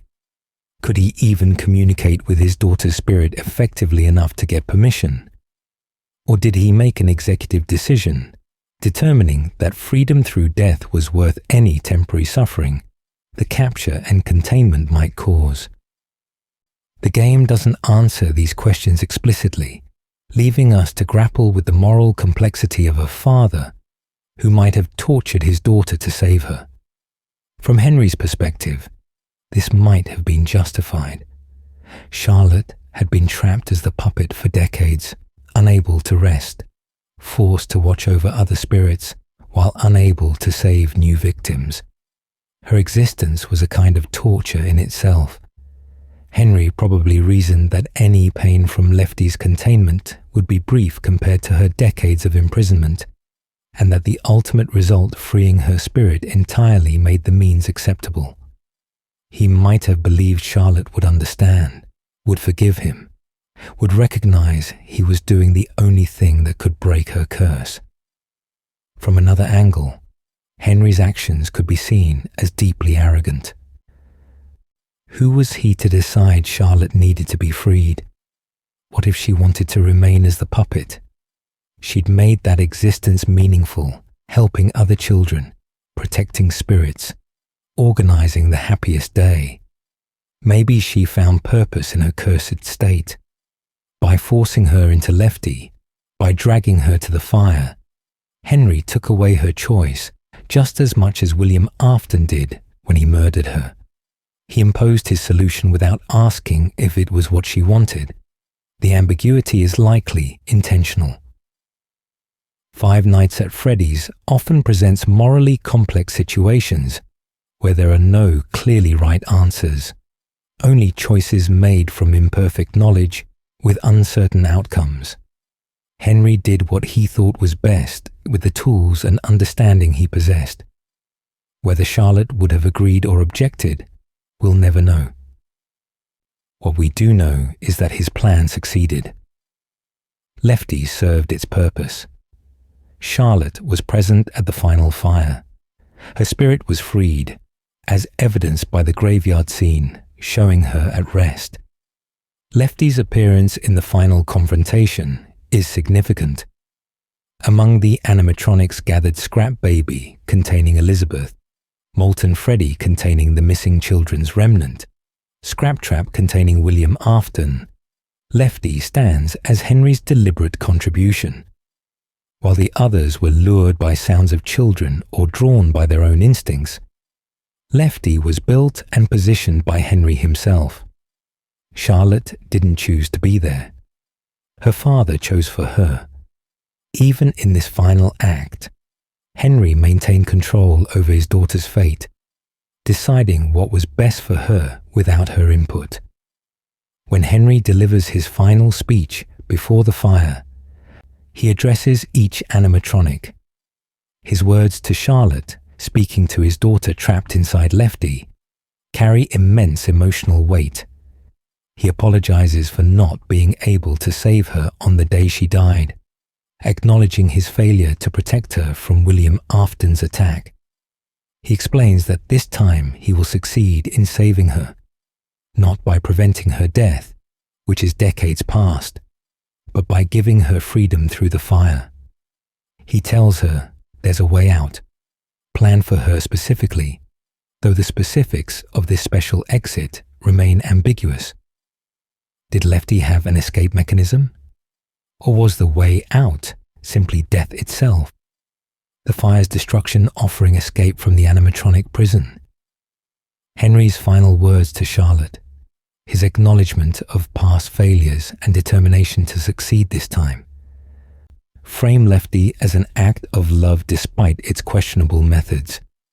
Everything about this machine, from its false bracelet signal to its capture mechanisms to its presence at the fire, represents Henry trying to fix what he couldn't fix before.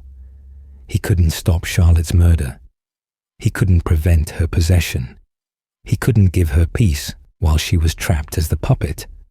But through Lefty, he could bring her to a place where fire would destroy the animatronic and free her spirit. Right or wrong, consensual or not, Lefty was Henry's final gift to his daughter, his last attempt to act as her protector. The aftermath of the fire shows Henry succeeded. Charlotte's grave appears in the ending image, positioned above the missing children's graves, overlooking them in eternal guardianship. She's free. She's at rest. Lefty accomplished its purpose, delivering Charlotte to liberation through destruction. Whether the means justified the ends remains a question each player must answer for themselves. But there's no denying that Lefty represents one man's desperate attempt to save his daughter's soul, using every bit of his engineering genius to give her what life and death both denied her: peace. The symbolism woven throughout Charlotte Emily's story and the puppet's design carries layers of meaning that enrich our understanding of this character. Five Nights at Freddy's rarely states themes explicitly. Instead, it communicates through visual design, recurring motifs, and symbolic elements that reward careful attention. Examining the symbolism associated with Charlotte and the puppet reveals how Scott Cawthon used every detail to tell a story about grief, protection, loss, and the complicated relationship between humanity and the machines that sometimes house human souls. The most immediate and striking symbol is the purple tears streaming down the puppet's face. These tear streaks, absent from the security puppet before Charlotte's possession, appeared after her spirit inhabited the animatronic and became its most distinctive visual feature. On the most literal level, they represent sorrow Charlotte's grief over her own death, her sadness at being trapped, her mourning for all the children who suffered similar fates. The tears are eternal, painted onto the puppet's face in a way that can never be wiped away, suggesting trauma that cannot be healed, grief that cannot be resolved through any normal means. But the purple color of the tears carries additional meaning within FNAF's visual language. Purple is consistently associated with death and William Afton throughout the series. Purple Guy, the sprite representing the killer in numerous minigames, uses this color to mark him as dangerous, wrong, corrupted. That Charlotte's tears are purple rather than a more conventional blue or white links her sorrow directly to Afton's actions. Her tears are purple because they were caused by purple, by the man who murdered her. The color connects victim to perpetrator, marking Charlotte's face with the evidence of what was done to her. Yet tears also symbolize empathy and emotional awareness. The puppet stands apart from other animatronics because Charlotte maintained her humanity, her ability to feel for others, to recognize their pain and respond with compassion. The tears mark her as the one animatronic who genuinely cries, who possesses emotional depth beyond rage and confusion. When we see those purple streaks, we're reminded that underneath the mechanical exterior is a child who still feels, still grieves, still cares about others despite everything she's endured. Music serves as another crucial symbolic element. The music box mechanic in FNAF 2 isn't just a gameplay challenge. It represents how lullabies and melodies became associated with calming Charlotte's spirit. There's something profoundly sad about this connection. Music typically represents joy, celebration, creative expression. But for Charlotte, music became a containment tool, a way to keep her dormant, to prevent her from fully activating and pursuing her protective purpose. The music box plays a haunting tune, beautiful but melancholic, suggesting both the comfort it provides and the sadness of needing it at all. This musical connection extends to the Dream Wand in Lefty and the global music box in Pizzeria Simulator. Across decades and different containment methods, music remains the constant that soothes Charlotte. It's as if some part of her spirit remembers being a child who could be comforted by a parent's lullaby, calmed by gentle melodies when upset or afraid. Henry likely sang to Charlotte when she was alive, used music to help her sleep, associated songs with safety and love. That connection transcended death, becoming the key to managing her possessed state. But there's tragedy here too. Charlotte shouldn't need to be calmed like a dangerous animal. She shouldn't require music box vigilance to prevent her from attacking people. She's a child, not a threat. The fact that music became a containment measure rather than a genuine comfort highlights how her death and possession corrupted everything, turning a parent's loving lullabies into restraints. The puppet strings metaphor operates throughout Charlotte's story, despite the puppet having no visible strings. A marionette is controlled, moved by someone else pulling strings attached to its limbs and head. Charlotte possessed a security puppet, an animatronic designed to be controlled, to follow Henry's programming, to serve a predetermined purpose. In death, Charlotte became trapped in this puppet, bound to its form, controlled by circumstances rather than enjoying true free will. She couldn't leave the puppet. She couldn't stop being the guardian. She was a puppet in the most literal sense, performing a role dictated by her nature and situation. Yet Charlotte also puppeteered the animatronic itself, controlling it through her spirit, moving it in ways it wasn't designed to move, transcending its limitations through supernatural force. She became the puppeteer of her own puppet prison, making the best of her cursed circumstances by using the animatronic body to protect others. This dual nature, Charlotte, as both puppet and puppeteer. As controlled and controller adds complexity to her character. She's a victim of forces beyond her control, yes, but she's also an agent acting on her own determination, refusing to let circumstances define her completely. The puppet's physical design reinforces themes of liminality and otherness. Its appearance differs dramatically from other animatronics. Where Freddy, Bonnie, Chica, and Foxy have defined animal features, clear designs, recognizable forms, the puppet is abstract, humanoid, but not quite human, mechanical, but not quite robot. Its black and white color scheme suggests stark contrasts, binaries, the space between categories. The white mask face could represent Charlotte's humanity, her child self-preserved behind the protective barrier. The black body could represent death, the void, the nothingness that claimed her. Together, they create a figure that exists between life and death, human and machine, natural and supernatural.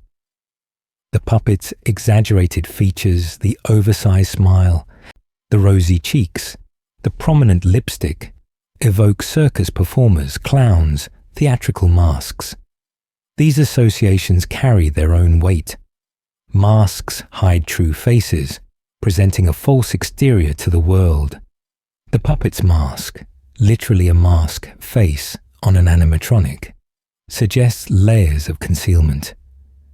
Charlotte's true self hides behind the puppet's face, which itself is a permanent painted smile that contradicts the sorrow implied by the tears. She's forced to wear an expression of joy while actually experiencing profound sadness, a cruel irony for a child who deserved genuine happiness. The prize corner, where the puppet resides in FNAF 2, symbolizes broken promises and corrupted rewards. A prize corner should be a place of joy, where children receive toys for winning games, where effort is rewarded with tangible happiness. But Charlotte's prize corner becomes a source of danger, where the greatest prize, survival, is denied if players fail to wind the music box. The location inverts its purpose. Instead of giving prizes, it houses a force that takes away life. This corruption of a child-friendly space into something threatening mirrors the larger corruption of Chuck E. Cheese-style restaurants throughout FNAF.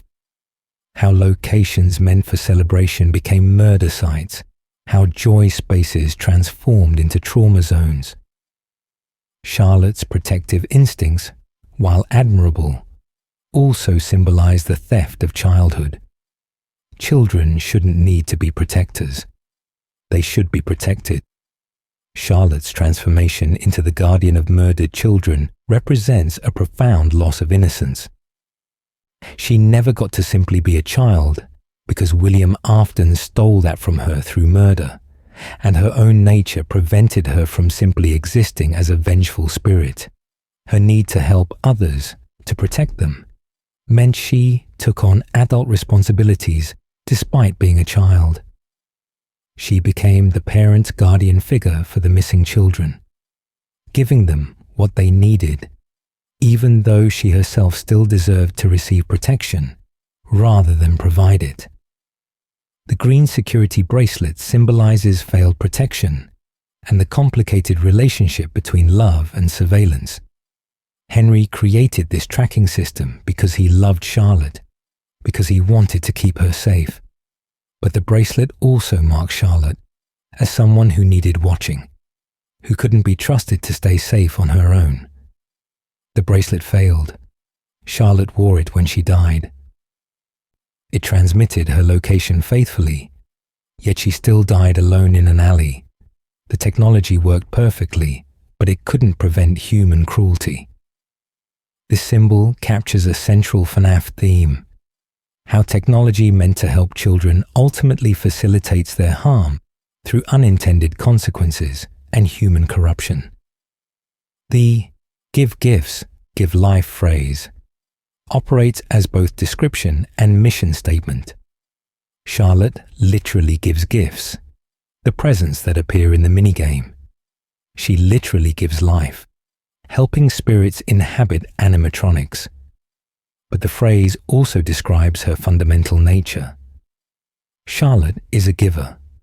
She gives to others constantly throughout her story. She gives protection, companionship, purpose, and eventually peace. She gives everything she has to give, exhausting herself for others' benefit. It's beautiful, but also tragic, because Charlotte receives very little in return for all her giving. She gives and gives and gives until finally, only through Henry's intervention and her own orchestration of the happiest day, she receives the ultimate gift: freedom. The slow falling of the puppet's mask in the happiest day symbolizes Charlotte's selflessness extending even into her moment of liberation. All the other masks fall quickly, the children rushing toward peace without hesitation. But Charlotte's mask falls slowly, lingering, making sure everyone else gets there first. She's the last to leave, the guardian watching over her charges one final time, ensuring they're safe before allowing herself to rest. Even in transcendence, even when finally free, Charlotte's first thought is for others rather than herself. The slow fall of her mask is heartbreaking because it shows she never fully escaped her protective role, never fully allowed herself to simply receive without giving, even at the very end. These symbols and themes weave together to create a character portrait of extraordinary depth. Charlotte Emily isn't just a jump scare generator or a gameplay obstacle. She's a meditation on loss, on the corruption of innocence, on how love survives even death, on the costs of protection, on the difference between being controlled and having purpose. Every visual element, every game mechanic, every narrative detail associated with the puppet reflects these themes. Scott Cawthon used every tool at his disposal to ensure Charlotte's story communicated not just what happened to her, but what it meant, how it felt, why it mattered. The symbolism transforms the puppet from a creepy animatronic into one of gaming's most emotionally resonant characters, a tragic figure whose every design element whispers about the child trapped inside. Charlotte Emily's legacy within Five Nights at Freddy's extends far beyond her own story. Her impact ripples through the entire franchise, influencing how possession works, how spirits interact, how we understand the relationship between murdered children and the animatronics they inhabit. More than a decade after FNAF 2 introduced the puppet to players, Charlotte remains a central figure in the fandom's understanding of the series' deeper meaning and emotional core. Charlotte established the template for how possession functions in the FNAF universe. She was the first child to possess an animatronic, predating the missing children incident. Her possession of the security puppet showed that spirits could inhabit machines under certain circumstances, particularly when death occurred near or in contact with animatronics. This opened the door, both literally in the story and conceptually in the lore, for William Afton to deliberately create possessed animatronics by stuffing bodies into suits. Without Charlotte's spontaneous possession proving it was possible, Afton might never have pursued this avenue of experimentation. More specifically, Charlotte demonstrated that possessed animatronics could maintain consciousness, purpose, and personality, rather than simply becoming mindless killing machines. While the missing children would come to possess their animatronics with more confusion and animal-like behavior, Charlotte proved that human intelligence could persist within mechanical bodies. This made the horror of possession more profound.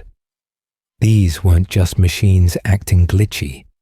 They were people, children trapped in metal prisons, aware of what they'd become and unable to escape or rest. Charlotte's role as helper and organizer for the other spirits changed how we understand the missing children's persistence. She didn't just help them possess animatronics. She stayed with them, watched over them, presumably communicated with them, and worked toward their eventual freedom. This means the missing children weren't alone in their torment. They had Charlotte. They had each other. The horror of their situation was partially mitigated by companionship, by having someone who understood their suffering and refused to abandon them. Charlotte transformed what could have been isolated incidents of possession into a community of spirits supporting each other. Her orchestration of the Happiest Day set precedent for how possessed spirits could be freed. The FNAF franchise established that simply destroying animatronics didn't always free the souls within them. Something more was needed. Charlotte figured out what that something more was. She created a spiritual ritual, a ceremony of closure that acknowledged what happened to the children while giving them a celebration they deserved. This peaceful resolution through achieved happiness contrasts with the violent destruction Henry employed in Pizzeria Simulator's fire, suggesting multiple paths to freedom exist, and Charlotte's method might be the gentler, more appropriate one. Charlotte's complex relationship with music influenced how the games portrayed soothing versus triggering possessed animatronics. The music box mechanic became iconic, creating tension through the need to balance competing survival tasks. But it also showed that possessed animatronics could be calmed through external stimuli, that they responded to environmental factors in ways that pure AI programs wouldn't. This opened design space for other games to experiment with how players might temporarily pacify threats through sound, light, or other sensory inputs. Charlotte's response to music proved that spirits within animatronics retained human-like responses despite their mechanical prisons. Within the fan community, Charlotte became a symbol of the franchise's emotional depth. Early FNAF games seemed like simple jump-scare generators with minimal story. But as the lore unfolded, as players pieced together Charlotte's identity and role, the puppet transformed from a gameplay obstacle into a tragic figure deserving of sympathy. Fan artists drew Charlotte as a person, not just as the puppet. Fan writers explored her relationship with Henry, her feelings about her situation, her thoughts about the children she protected. Fan theorists discussed her motivations, her abilities, her ultimate fate with the same depth typically reserved for protagonists rather than antagonists. Charlotte challenged players' assumptions about who the villains were in Five Nights at Freddy's. Initially, the animatronics seemed like monsters trying to kill you.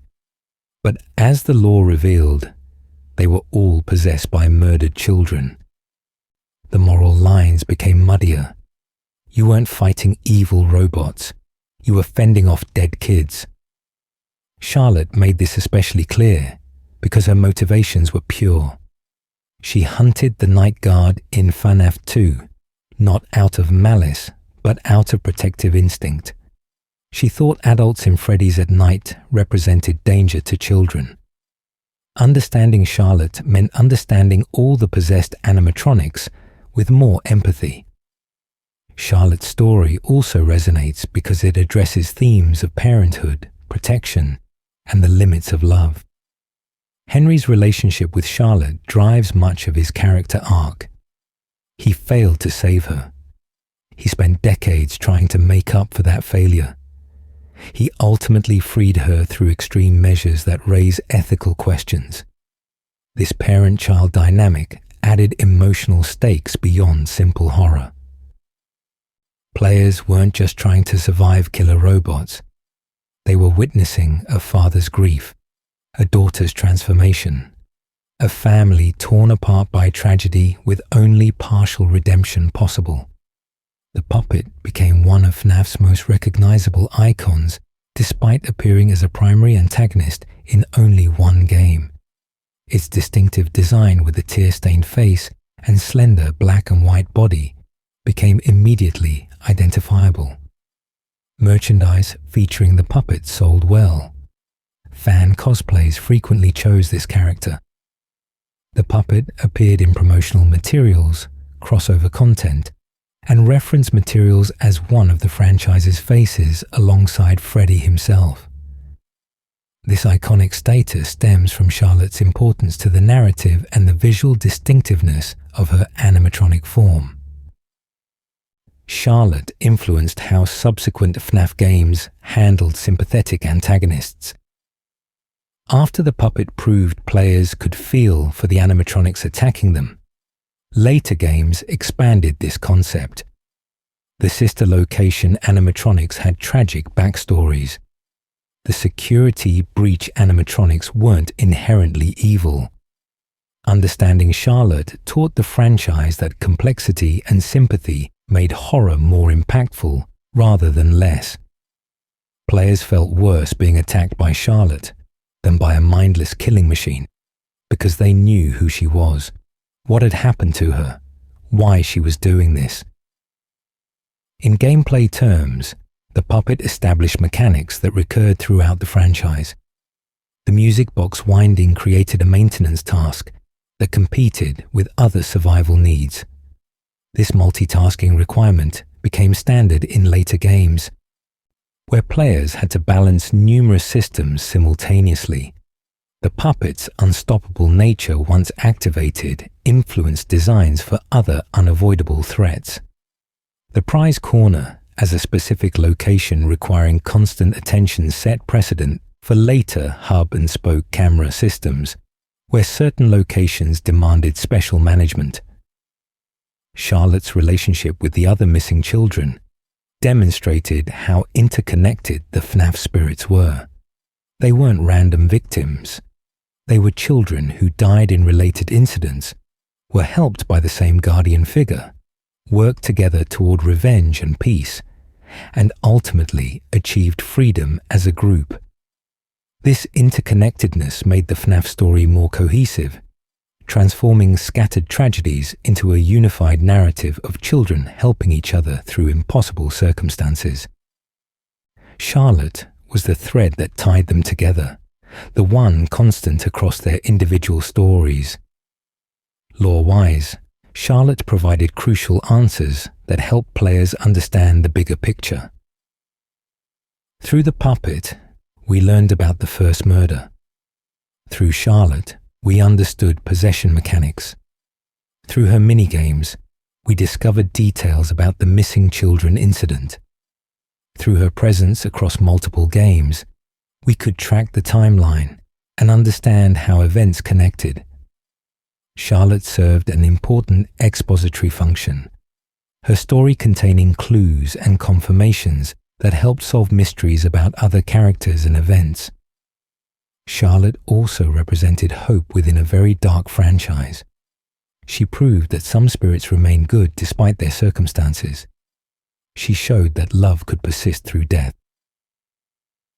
She demonstrated that even in the worst situations, someone might be working to make things better, to help others, to organize resistance against evil forces. In a series defined by child murder, industrial horror, and unending cycles of violence, Charlotte stood as proof that goodness existed, that not everything was corrupt, that redemption and peace were actually possible. Her story resonates because it's fundamentally about someone trying to make meaning from meaningless tragedy. Charlotte didn't need to help the other children. She could have simply raged against her murderer or dissipated into nothing. Instead, she chose to find purpose in her cursed state, to turn her possession into something that benefited others. This choice to create meaning, to remain purposeful in purposeless suffering, speaks to human resilience and determination. Charlotte became more than a victim. She became a survivor who helped others survive, a guardian who gave everything to protect children who needed protecting. The impact of Charlotte Emily's story extends beyond fiction into how players think about grief, loss, and persistence. Her character offers a way to process difficult emotions through metaphor. The puppet's tears symbolize ongoing grief that never fully heals. Charlotte's protection of others represents how people cope with trauma by trying to prevent others from experiencing similar pain. The Happiest Day shows how closure and peace are possible even after terrible suffering. These themes resonate emotionally, giving the character depth that transcends her role as a video game antagonist. Ultimately, Charlotte Emily's legacy is that she transformed Five Nights at Freddy's from a horror game into a tragedy. She gave the franchise emotional weight, thematic richness, and moral complexity. She made players care about characters who could easily have been just obstacles to overcome. She proved that jump-scare horror and genuine pathos could coexist, that you could be frightened by a character while also feeling sympathy for them. Her influence on the franchise, on the fandom, and on how we understand FNAF's deeper meanings cannot be overstated. Charlotte Emily matters. The puppet matters. And that's why, more than a decade after their introduction, we're still talking about this little girl who refused to let death stop her from protecting others. As we reach the end of this exploration through Charlotte Emily's story and the puppet's role in Five Nights at Freddy's, we find ourselves sitting with layers of tragedy, heroism, and bittersweet resolution. Charlotte's journey from murdered child to guardian spirit to freed soul spans decades within the FNAF timeline and touches nearly every corner of the franchise's mythology. Her presence shapes how we understand possession, influences how we view other characters, and provides the emotional core that transforms this series from simple horror games into something more profound. Charlotte Emily deserved better than the life and death she received. A child characterized by selflessness and care, whose own father built security systems specifically to protect her, died alone in a rainy alley, murdered by her father's business partner while other children looked on and did nothing. That injustice reverberates through everything that follows. Charlotte's death was the spark that ignited William Afton's killing spree. Her possession established the template that made the missing children incident possible. Her determination to help others created a community of spirits that sustained them through decades of torment. But Charlotte also demonstrated extraordinary resilience and purpose. She took the worst circumstances imaginable and found meaning in them. She transformed her curse into a blessing for others. She protected when she couldn't save herself. She gave gifts, gave life, gave everything she had to give, until finally she could give the murdered children peace. Charlotte refused to let death define her completely.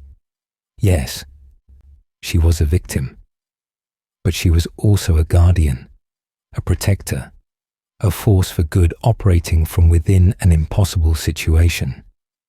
Henry Emily's role in his daughter's story remains complicated. He loved her deeply. He tried to protect her with his security systems.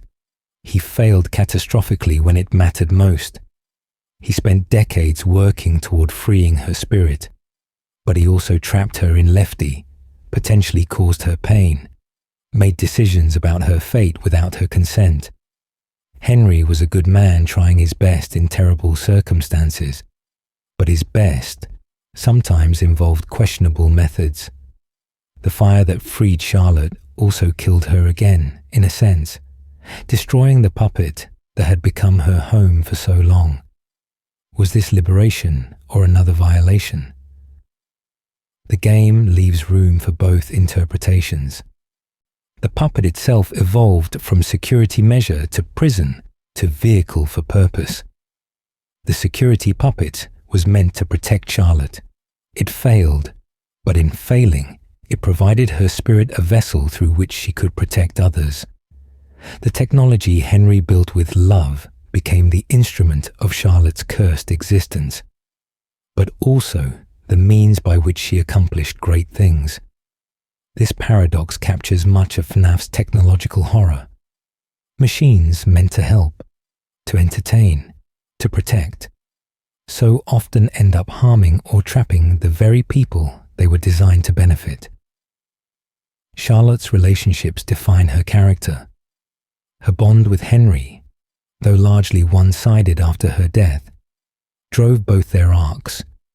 Her role as guardian to the missing children established her as maternal or sisterly figure, despite being a child herself. Her antagonism toward William Afton, though rarely directly expressed, motivated her organization of resistance against him. Her interaction with players through gameplay mechanics created a strange kind of connection, where we feared her attack while simultaneously understanding her motives and sympathizing with her situation. The symbolism we've explored throughout this script reveals how every aspect of Charlotte's design and story was carefully chosen to communicate meaning. The purple tears, the music box, the puppet strings metaphor, the slow falling mask, the giving of gifts and life. All of these elements combine to create a character whose every detail matters. Scott Cawthon could have made the puppet a simple jump scare generator. Instead, he created Charlotte Emily, a fully realized character whose tragedy enriches every game she appears in. Looking at Charlotte's complete arc from life through death, through decades of possession to final freedom, we see a story about love's persistence. Henry's love for Charlotte drove his actions for decades. Charlotte's love for children, for others who suffered as she suffered, sustained her through her cursed existence. The missing children's acceptance of Charlotte's help created a family of spirits supporting each other. Love didn't prevent the tragedies. Love didn't undo the damage. But love ensured those tragedies wouldn't be meaningless, that something good could emerge from horror, that even in the darkest places, someone would care enough to help. The happiest day represents the conclusion Charlotte worked toward, the reward she earned through decades of vigilance, seeing those children finally at peace, their masks falling away, their spirits ascending together. Knowing Charlotte orchestrated this moment of grace provides closure to their story arc. The tragedy can't be erased. Those children still died horribly.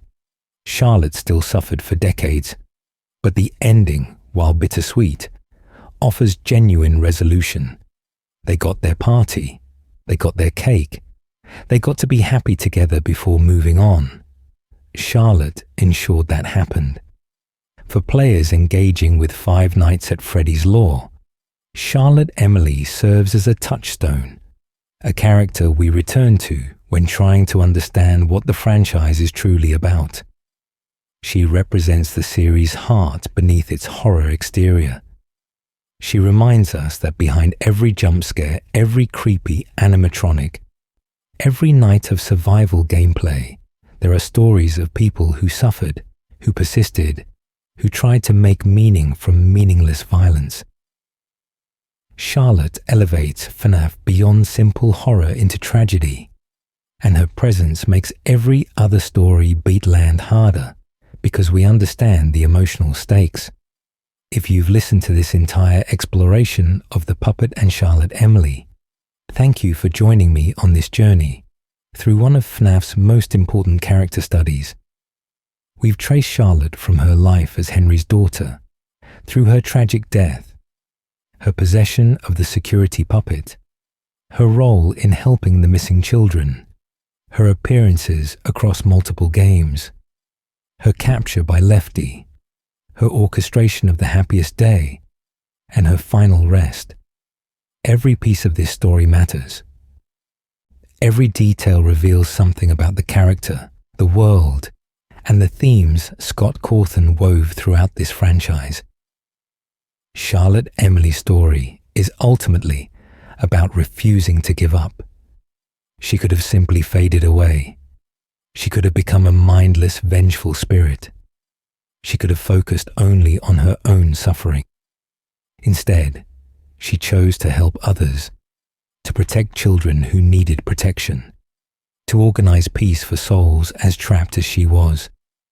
That choice, repeated through decades of spectral existence, defines her as a character.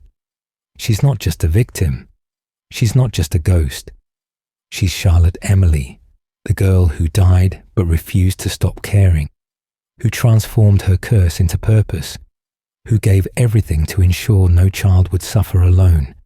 If you enjoyed this deep dive into Five Nights at Freddy's lore, if these kinds of explorations into character, theme, and story resonate with you, please consider liking this video and subscribing to the channel. I create content like this regularly, examining FNAF characters and events with the depth and attention they deserve. Let me know in the comments what other FNAF topics you'd like to see explored. There's so much more to uncover in this franchise's rich mythology. Until next time, remember that behind every haunted animatronic, behind every jump scare, behind every night of terror, there are stories worth understanding. The puppet might frighten us with its hollow eyes and tear-stained face.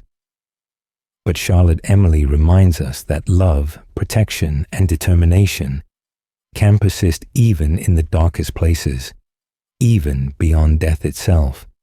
She gave gifts, she gave life, and ultimately, she gave peace to those who deserved it most. Rest well, Charlotte Emily. Your vigil is ended.